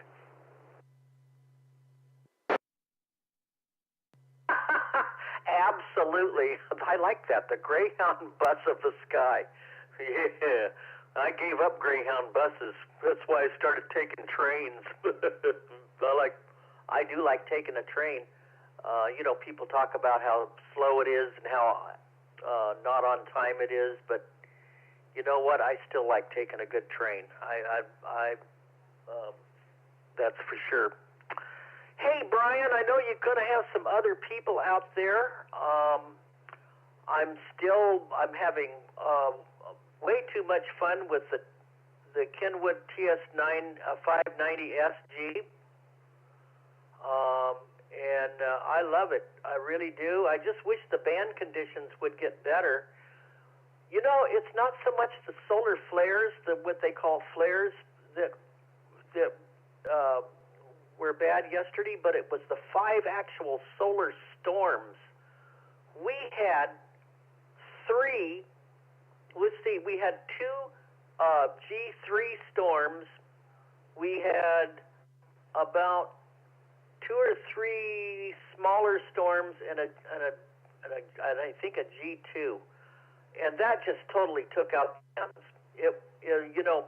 And we've had one this morning. Only one this morning. It was a geomagnetic storm KP4 or 5. So maybe things will be better today. And 20 was horrible here last night. I could hardly hear anybody. I heard a few stations, but glad you got to work some Australia and New Zealand. It was so bad yesterday, I didn't even do my activity group. I couldn't hear anybody. It was that dead. It was horrible. So hopefully today will be better. Back to you, sir. WB6BJ. Yep, the bands have been on a roller coaster recently, but at least we know we still have a couple good years ahead. So before they bottom out again, so it's going to be a very enjoyable cycle overall. But it just seemed like we had a lot more solar storms that interfered at the top of the cycle. Have a wonderful day there, and good morning to Sarah, and we'll catch you again later on in the week. WB6BJN, AI6US. Always a pleasure, Mark. W6EK7673. Okay, Brian. Tomorrow I will not be here because I'm going to eat breakfast with the guys. We do that every month.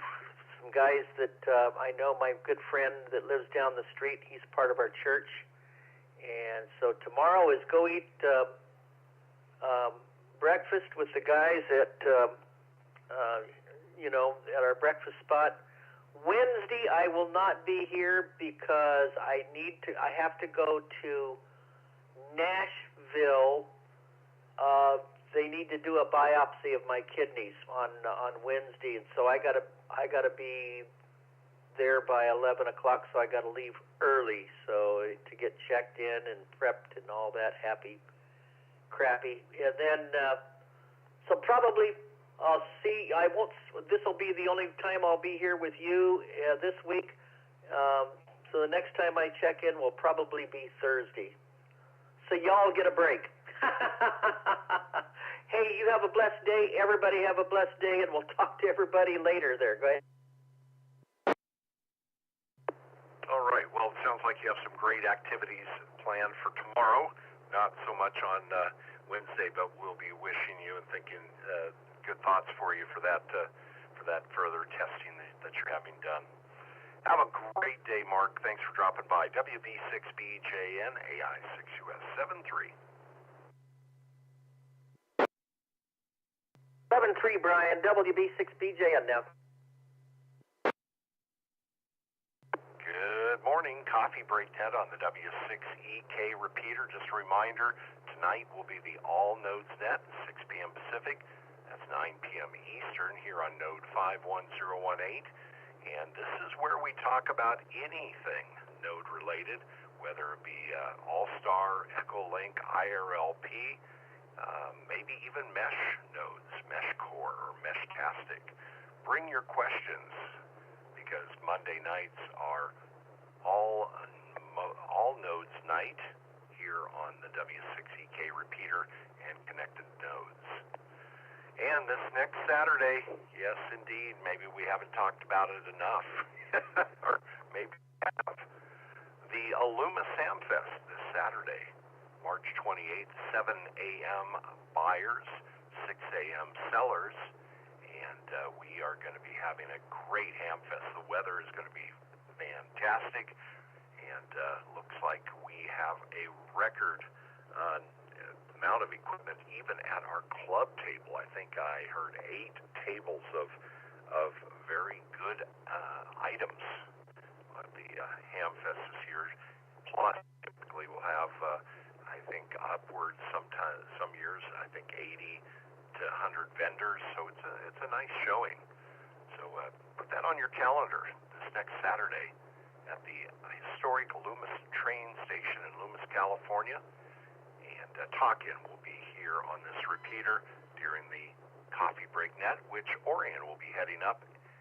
He's going to be running that from the Loomis Hamfest. And boy, there are some big prizes.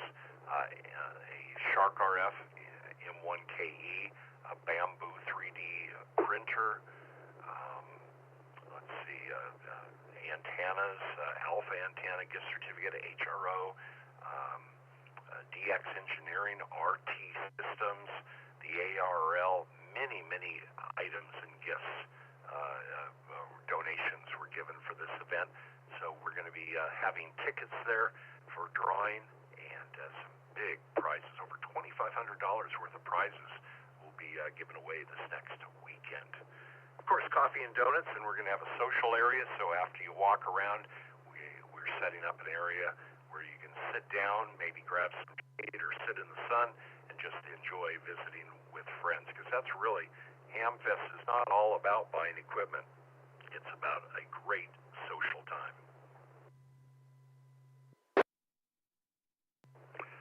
Well, with that, let's go ahead and see who is out there this morning. Let's do a round of quick in and outs, and then we'll try getting one more rag chew in here before we wrap up for the day.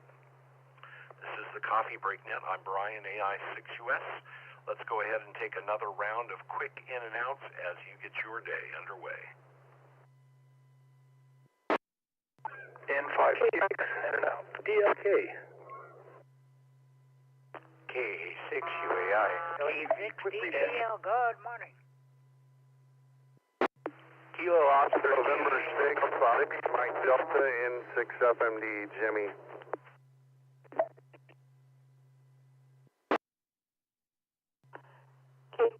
KQ4SDX. Kilo November 6, November Uniform Foxtrot. At 9RES, log only. W6EK for log only. If you'd like to hang around, I will take you for a quick in and out. Your call. N9RES for in and out. KQ4SDX. Good morning, Kathy. And N6FMD. Good morning, Jimmy. KN6NUF. Good morning, Joshua. K6DCL. Good morning to Dave. KA6UAI. Good morning, Ron. K6DLK, good morning there, Dan, and N5TIN, good morning, Steve. And let's see, I see that W8LDT, Tim snuck in there on Supermon. And let's see if I missed anybody else on Supermon. That looks like caught everybody on Supermon. Did I get everybody for this round? These are quick in and outs. KB6LUV, quick recheck. Just wasn't sure if you got KO6 IDV.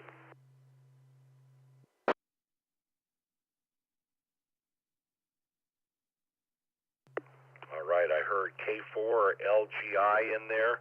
Sam, were you in and out or for the right?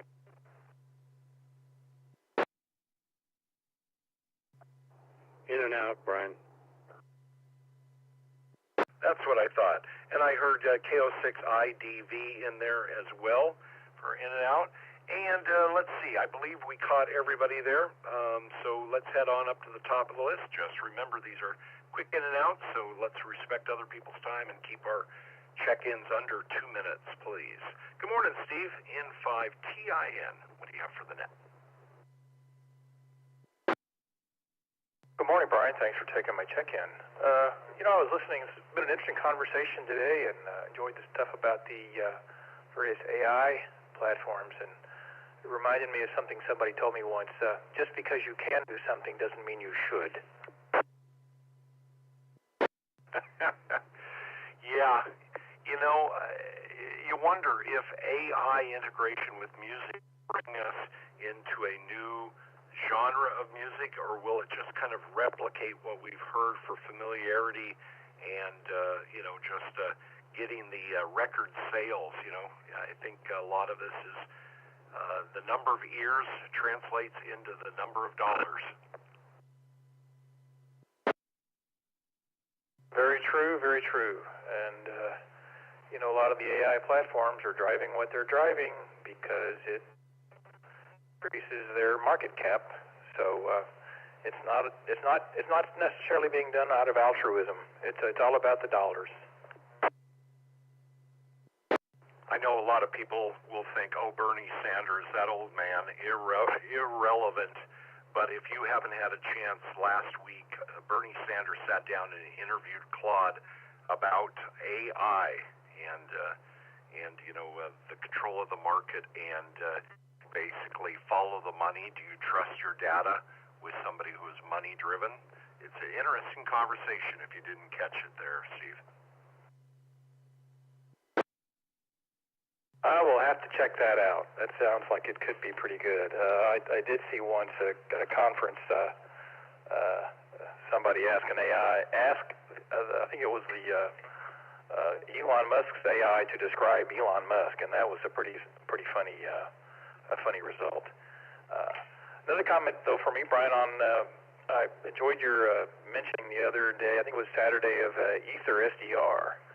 And I quickly grabbed my phone and sent a text message to a group of the local guys here, some of whom have Flex radios, and it didn't take but a few seconds for me to get a reply back. I'm downloading that now. No, I've been a Flex radio operator for for many years, about 7 years now, and I'm on my third model of Flex. I've always admired their hardware, but the software always kind of left a little to be desired. And I'd be interested in the feedback that your friends give you on that. But it is just, to me, it is amazing. Items that we've been asking Flex for that just turned into a pay-per-use is available on an open platform. And they've done 4 revisions since I talked about it on Saturday. The development is incredible. Sounds pretty impressive. You know, there's a guy here in our local group who actually offered me his Flex 5000 series, and he was just going to give it to me. And having heard all of the people complain about the Firewire interface on that radio, I just said, no, thank you. I think I'll wait. Well, I'm watching the clock, and I think my IC timer is probably about up, and you got a whole bunch of other folks waiting in line. So I'm going to just say 73 for now, and catch you later. Maybe we'll chat a little bit more and erect you some other day. So 73, everybody. This is N5TIN. Yes, unfortunately, the pre-6000 series did have a dependency on the Firewire and the processing power of the computer that it's connected to, and the demands were high, no doubt about it. But 6000, 8000 series, it's this software is a game changer. So have a great day, Steve. N5TIN, AI6US Coffee Break Net. And good morning, Dan. K6DLK. We just keep seeing all the destruction on the news that's happening over in Hawaii right now. And of course, I know how the news is. It kind of generalizes the area. But how is your neighborhood? Is it affected? Good morning. Yes, it's generalizing my neighborhood just about right. I'm coming on my hike here, and I made the mistake after listening to, before listening to Mark's weather. It is a beautiful day, not a cloud in the sky, but no breeze. So I'm in shorts and T-shirt, and I'm finishing up the last bit of my epic adventure this morning, and I am just getting chewed up by mosquitoes. I am a mosquito Hawaiian buffet. I guess that makes me a mosquito luau. But yeah, they've gotten a ton of rain, and the problem is when we have a hurricane or a weather system come in, it's for a brief period. I mean, it's a lot, right? When you've got a weather system come in, but this one's just sustained water, and it just can't properly, and it's getting down to the lower lands on the streets abutting the ocean, and it's causing a lot of problems. So, yep, lot of difficulty there. I heard your conversation on the AI stuff, and that's just classic, right? That a tool is a tool, and a tool in the wrong hands can do some bad stuff, I guess. Yep. Interesting. And once again, I know I'm not the biggest Bernie Sanders fan, but this popped up on a feed, and I thought, I'll just see what the old man in mittens has to say. Here's the guy that I equate with, one side versus, AI. You just kind of look at that going, that would be an interesting interview. And the question was asked by Bernie, about the safeguards that are being put in place on AI. And AI first came back with the standard, I think proper safeguards are in place, and then after a little conversation with Bernie, AI came back and suggested that maybe he did have a point, that the people who are collecting information for money may not be the best guardians of the galaxy. It was just interesting. I don't know if you caught it. I'm sorry. I laughed so hard after you first said you're not the Bernie fan. I thought that Bernie and Chuck were your heroes all this time. That just burst a bubble in my mind. I'm sorry. And yes, let's get those airports moving. I'm so sorry to hear about the difficulty at LaGuardia. this morning. Just an unfortunate situation, but as far as the defund police effort from a certain political party, we won't mention names. I'm just not into that. We're a nation of laws. We do law enforcement. If we don't like them, get to the voting booth and change them, people. On that note, my timer's up. K6EK. Chuck who? No. It's interesting. You start out on a very interesting conversation, and you always steer into a deep political void.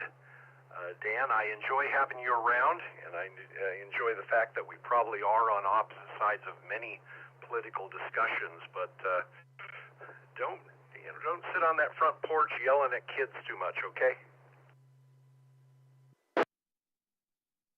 I actually think the kids enjoy it from time to time. AI6US, don't ever think as absolute pleasure.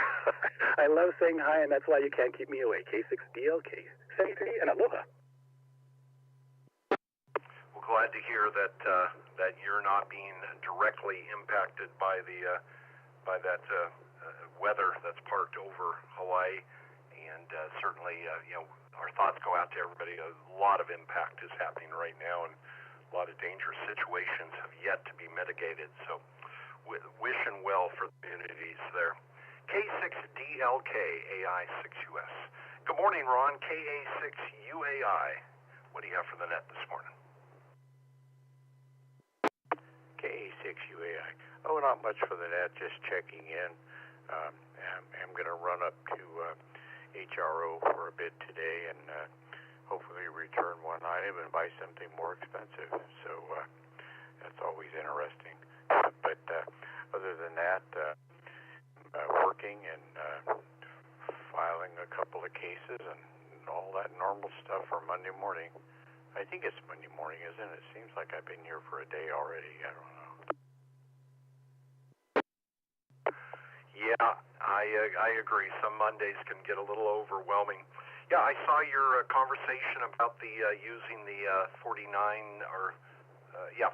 to 1 Ballon and not having much success. I didn't even bother weighing in because my experience has always been the 64 to 1 with an in-fed has always provided me really good results with minimal need for any tuner unless they go to the edge of the band. So if you're still shopping, you might consider a similar in-fed design if that's what you want for your property, but use a 69 to 1 instead. Had much better results, and then also if you add a little resonance coil 8 or 10 feet out, I forget what the measurement is. And we have on our antenna on W6EK.org under the file section, under the antennas, resources, files, antennas, you will find some good recipes for 69 to 1 antennas. I found them to be superior to the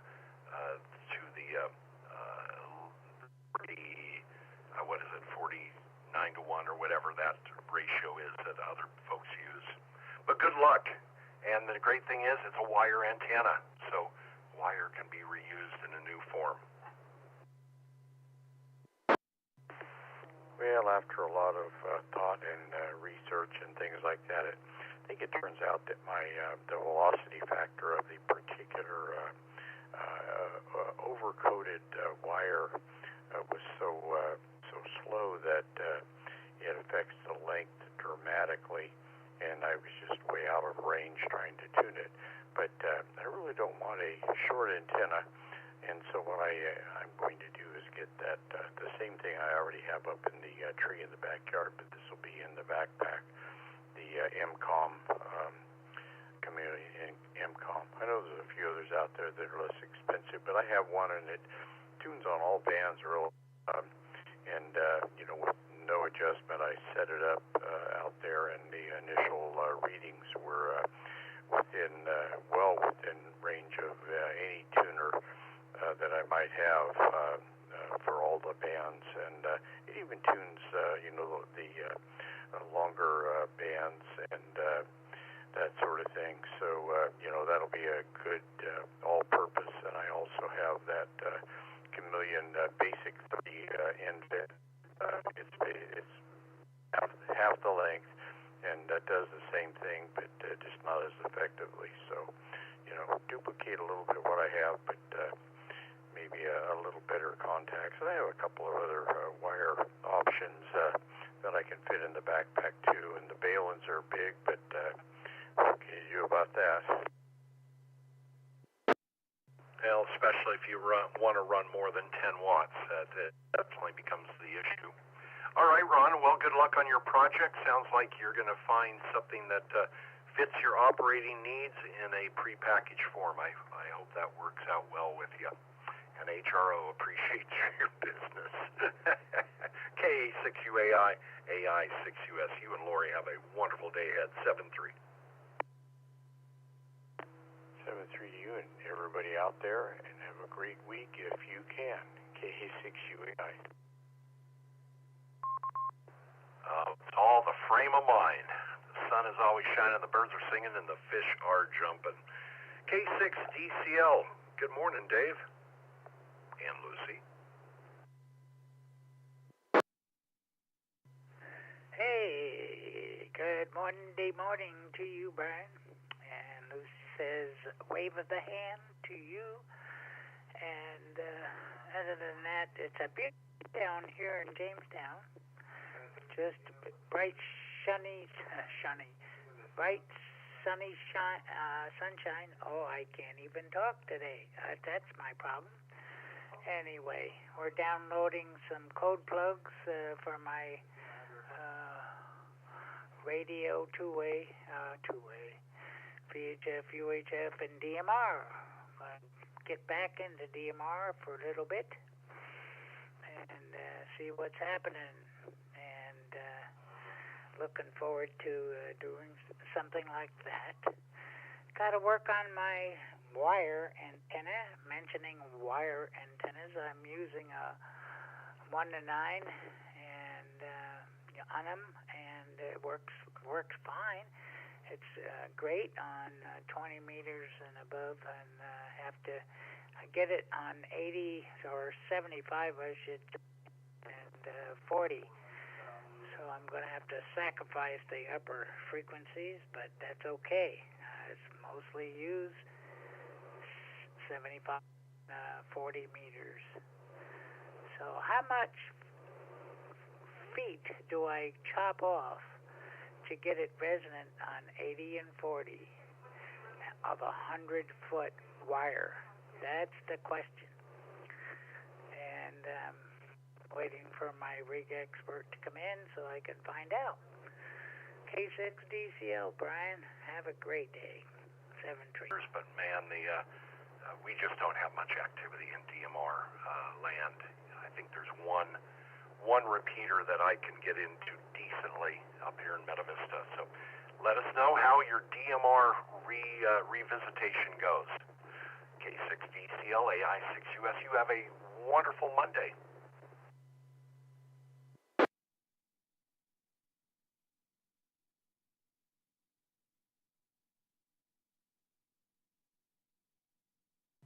Well, I guess Dave signed off. Have a great day, Dave. KN6NUF. Good morning, Joshua. Pictures and a game that day, so we'll see how it goes. It's been hard to get them up early in the morning these days. They just don't, all they want to do is sleep. Got pre-teenagers that just don't. Well, let them know we have a donuts waiting for them. Well, I hope to see you down at the Ham Fest. Always great to see you and the family.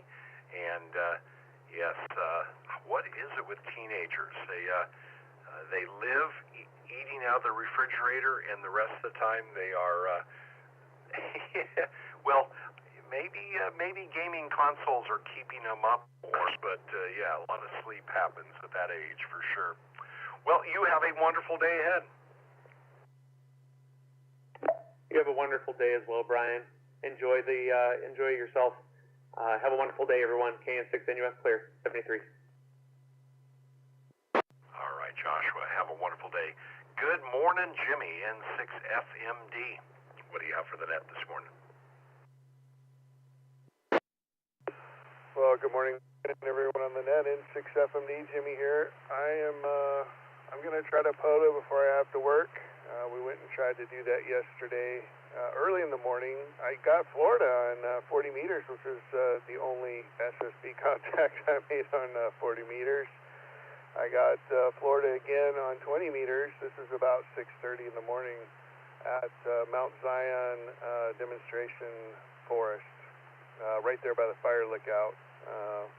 And then after that, I was at 3 hours of operating, trying multiple bands, different configurations. I got 14 contacts for the rest of them. I got 3 on a single sideband. The rest of them were all done on the FT8. I did get Utah, which was kind of surprising, and I got Utah on 40 meters. So some good 40-meter contacts for about 30 seconds of time, and then all the bands just went dead. FT8 was even off and on.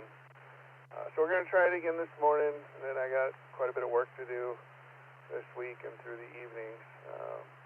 I heard you guys talking about AI. I think it's going to be a positive thing. I mean, other than the race for the new atom bomb, but the benefits that we might reap on our side, I think will hopefully help.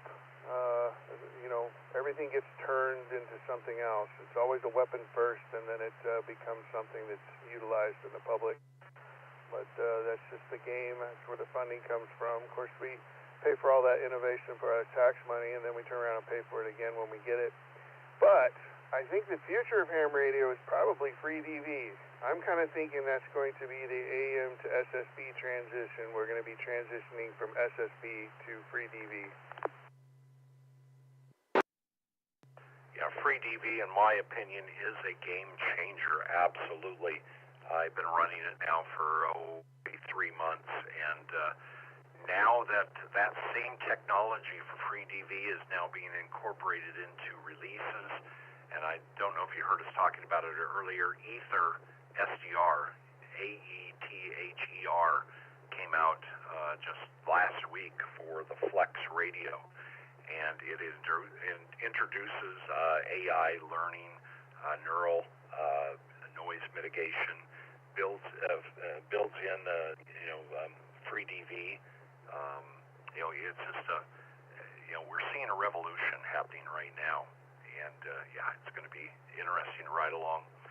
The highest band right now that I'm seeing any activity on is 15 meters, and it's kind of sparse, but it's there. There's only like about 4 stations right now on voice, and of course a ton of stuff on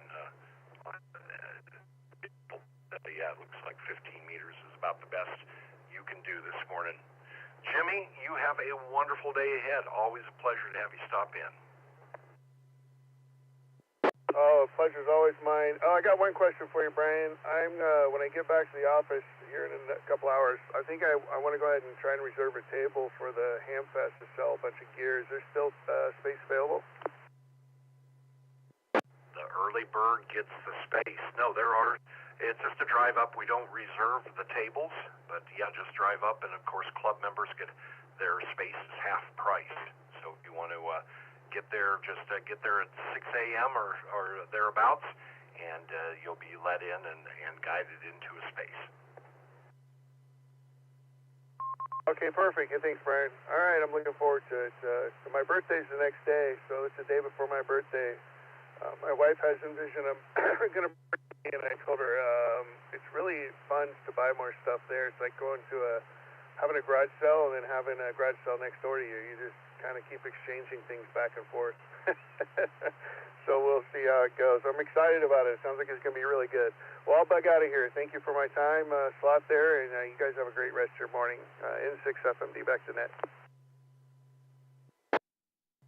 You have reached a milestone in your amateur radio experience where you are now becoming the source of items at Hamfest. That's a real wonderful transition. Have a great day. We'll see you at Hamfest, and happy early birthday wishes to you. N6FMD, AI6US. Let's head on back to Tennessee now. KQ4 SDX. Good morning, Kathy. Good morning, Brian and the net. And not sure if Dad is on. Apparently is having... So, Dad, if you're hearing, try giving me a call again anytime. I'm just sitting here at my dining room table. It's breezy outside, cold, and I'm waiting for 1 o'clock to come around where I'm going to go play mahjong. And I'm sitting at my dining room table playing, putting together a puzzle for the first time in a very long time. It's kind of fun. You know, it's been years since I've done a puzzle. It was interesting when we would go visit my mom. She had an apartment, you know, in a facility where, you know, she could get assistance if needed. And down in the social area, they always had several tables with puzzles. And yeah, you just brought back a good memory of sitting down with her for a few minutes when we were leaving or coming or going from her place and dropping a couple of puzzle pieces in. Good memories.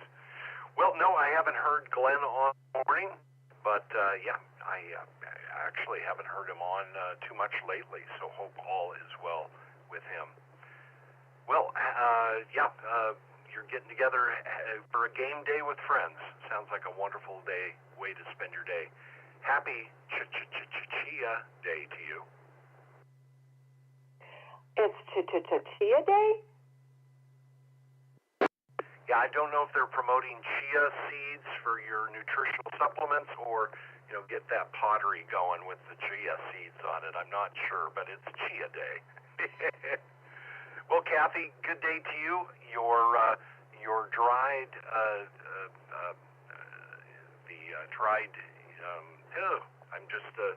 dough yeast starter is sitting here, and Lynn and I were just talking about that we were going to be giving it a try this week. So I think I'm going to get some of that brew, try some of those recipes you sent. So thank you so much for that wonderful, kind gift. Oh, you're so welcome. I hope you have so much fun. I'll send you another recipe. My girlfriend made cheddar. My dad would really like this one, but it's cheddar sourdough crackers with cayenne. Just a little bit of heat making you want to go back for more. I'll send you the recipe. KQ4SDX. Oh, Brian, what? Yes? I applied for a new 4-digit call sign. I'm still waiting to hear, but I think I have 14% chance of getting it. You want to hear what it is? Don't jinx it. Do not jinx it. I will look forward to hearing what call sign you got or did not get. But yeah, this is legendary stuff. You do not talk about a call sign before you get it. Jinx. Okay, well, maybe that's why I didn't get in for US back a while back. Okay, we won't jinx it. I'll let you know if I get it, and if I don't, I'll let you know what it was. Have a blessed day. KQ4SDX73 all. All right, Kathy, and maybe that's to go along with your new CW experience. I'm curious. We'll find out another morning how that CW training is going for you. I hope it's going well. Good morning, Bill. N9RES. I know you were in and out. Took us a while to get down the list, but good morning if you're still with us.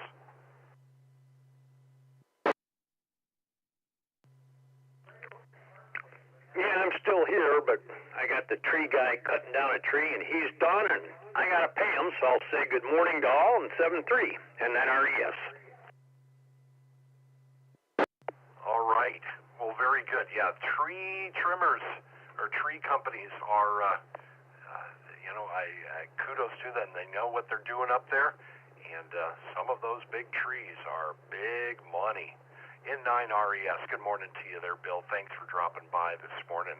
Good morning, Tim, W8LDT.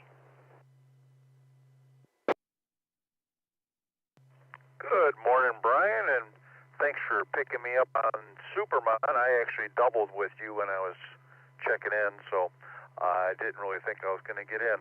I don't have a whole lot.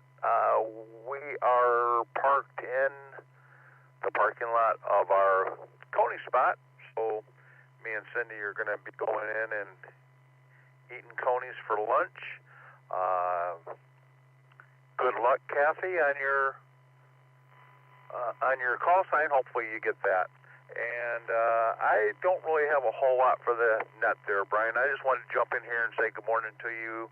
I haven't actually, I did a couple of logs, but I haven't really checked in here in the last week or so. But I am going to cut it short. We're at, I got, I almost said 106, but I got 10:06 for you. So, good, and you guys enjoy your Ham Fest. I think it's this weekend. So, W6EK, I'll be clear, and I won't be listening. 7-3, Brian. Well, hopefully we didn't keep you sitting in the car too long in that parking lot. I can just imagine all the wonderful, delicious odors drifting out to tempt the nostrils there. One of these mornings we're going to have to talk about what toppings go on that coney. You have a great day. Clearing with W8LDT Tim. And, Brett, I should have thrown you in a little bit earlier. Good morning to you there, Brett. You had a recheck. I do apologize.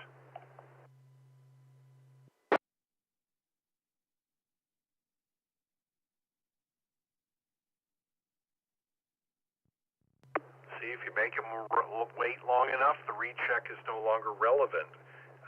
KB6LUV, are you there, Brett?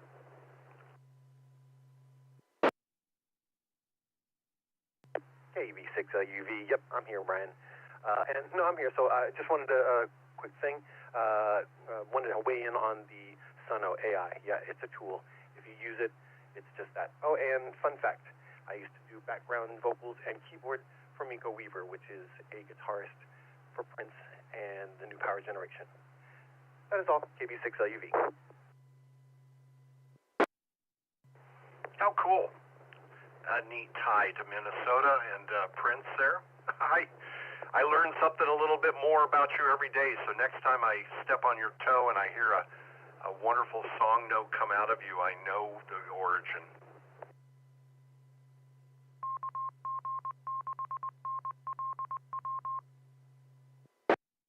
K06IDV. Good morning, Dan.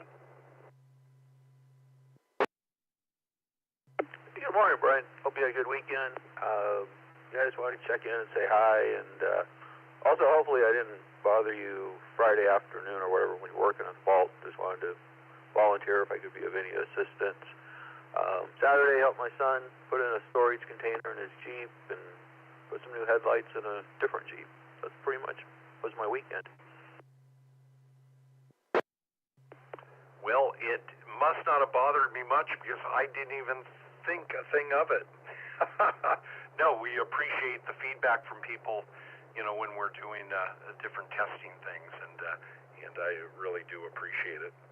Well, great. Got a good project over the weekend. Hopefully it wasn't too unbearably warm. I know I was testing some batteries and moving some big old lead AGMs around, and that worked up a sweat yesterday.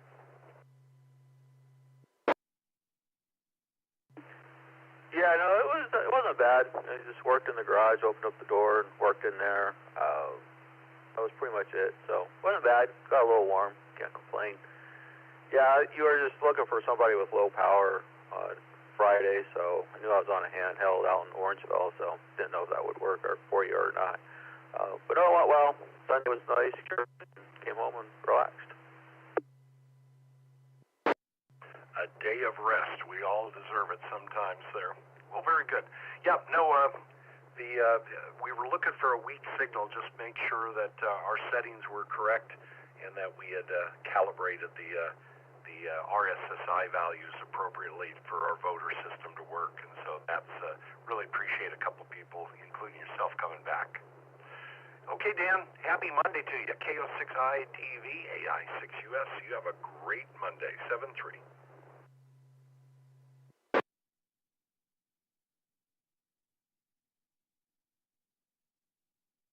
Good morning, Sam. Long wait. Sorry to make you stand in line there. K4LGI in Denver. Good morning. Good morning, Brian. I'll be kind of quick here. It reminds me of riding in the bumper cars down by the beach here, and then something happens and it all backs up, and you're sitting in the back and wondering when you're going to be able to get through this thing, you know. So I'll sign off here and say have a nice day and let you get to the other bumper cars in the back. K4LGI. That was a fun analogy. I think this is the first time that the Coffee Break Net has been referred to as the bumper car ride. Actually, quite accurate. Sam, have a wonderful Monday. Thanks for checking in. Always a pleasure. K4LGI AI 6US 73.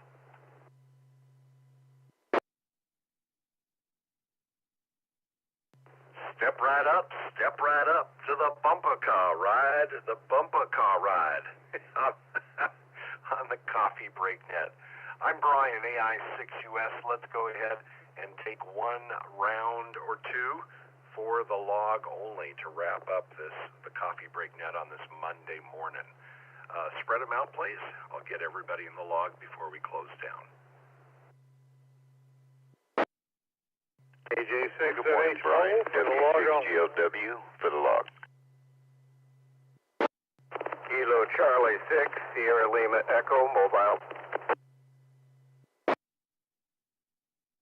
This is Kilo Bravo 7, Delta Foxtrot Papa, KB 7 DFP Kid in Twin Falls, chicken noodle soup. Good morning, Brian, and the net in 670 log only.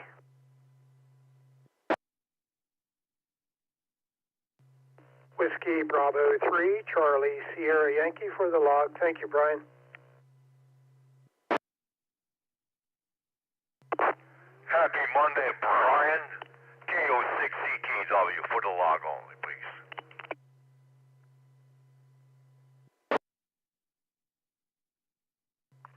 WB7, UKX, log only.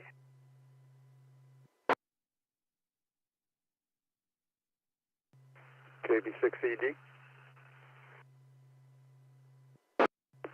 AI6LZ.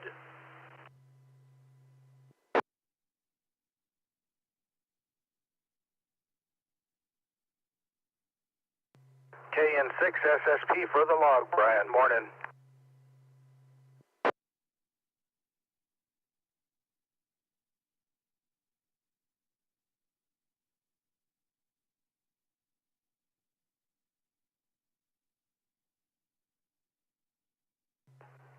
All right. Art, you're alive. I hadn't heard you on in so long, I was starting to doubt. KN6SSP, great to hear you, Art. You have a wonderful, wonderful Monday. AI6LZ, good morning to you there, Bert. Got you in the log. KB6ED, good morning, Ed. Got you in the log as well. And good morning to Dick, WB7UKX. Got you in the log. Ramon, looking forward to seeing you at the Loomis Ham Fest this Saturday. KO6CKW, thanks for checking in. WB3CSY, good morning, Rick. Got you in the log as well. Happy Monday. N6MED, good morning to Jim. And you are in the log, Jim. Have a wonderful day. Chicken noodle soup, that would be Ken up in Twin Falls, Idaho. KB7DFP. Have a wonderful day, Ken. KC6SLE, driving mobile. Be safe out there, Graydon. Got you in the log. And W6GLW, that'd be Gerry. Gerry, you have a wonderful day ahead. Happy Monday. Got you in the log. And KJ6 Zulu Hotel, that's Chris. Good morning, Chris. Got you in the log as well. And let's see, just looking over Supermon. Looks like we got everybody off of Supermon. And who did I miss? Anybody else for the log for the Coffee Break Net? W1ATV, good morning. Whiskey Uniform 6 Hotel.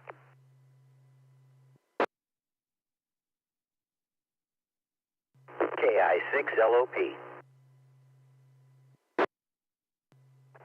Kilo November 6, Uniform Sierra Hotel for the log.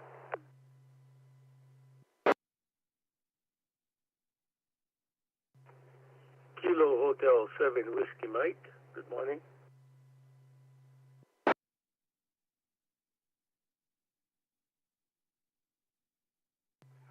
U6 beware.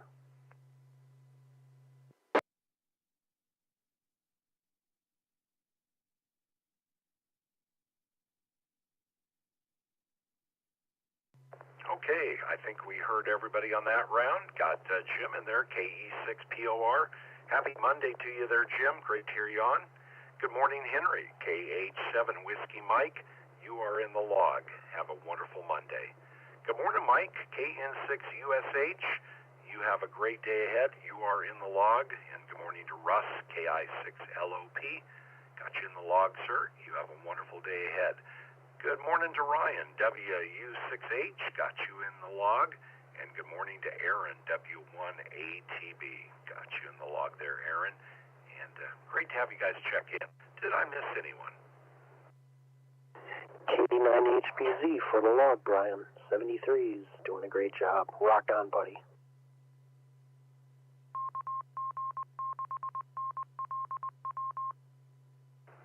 Brian, I appreciate that. Checked in. I connected up a minute and a half ago, but we did have a good net. Thanks for checking in. KD9HPZ. Brian, got you in the log. All right. Anyone else for the log? N6DT.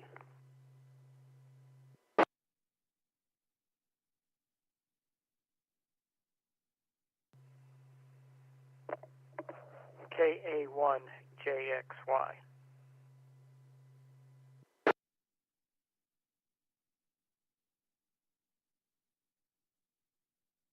All right, I copied the N6 Delta Tango. Good morning there, Rick. Got you in the log. Thanks for checking in. And a new call sign for me. Come back with your call sign and location, please, so I can get you in the log. Kilo Alpha 1, Juliet X-Ray Yankee.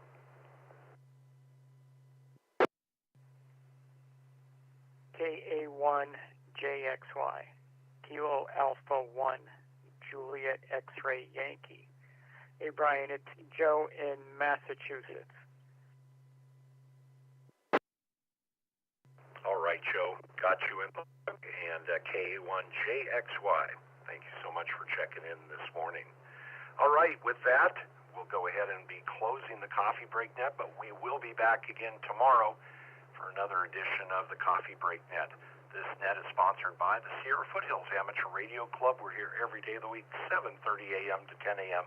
Pacific Time. That's 1430 to 1700 UTC. And thanks for joining us this morning. We had some fun conversations, some talk about AI, the good, the bad, the ugly, the greatness. So, yeah, we'll be back tomorrow, have some more conversations.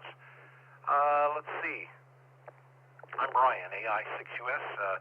Remember, this evening there will be the All Nodes Net at 6 p.m. Pacific. That's 9 p.m. Eastern, where we talk about anything node related. Drop on by for the All Nodes Net this evening on node 51018, also on Echolink and direct into the repeater.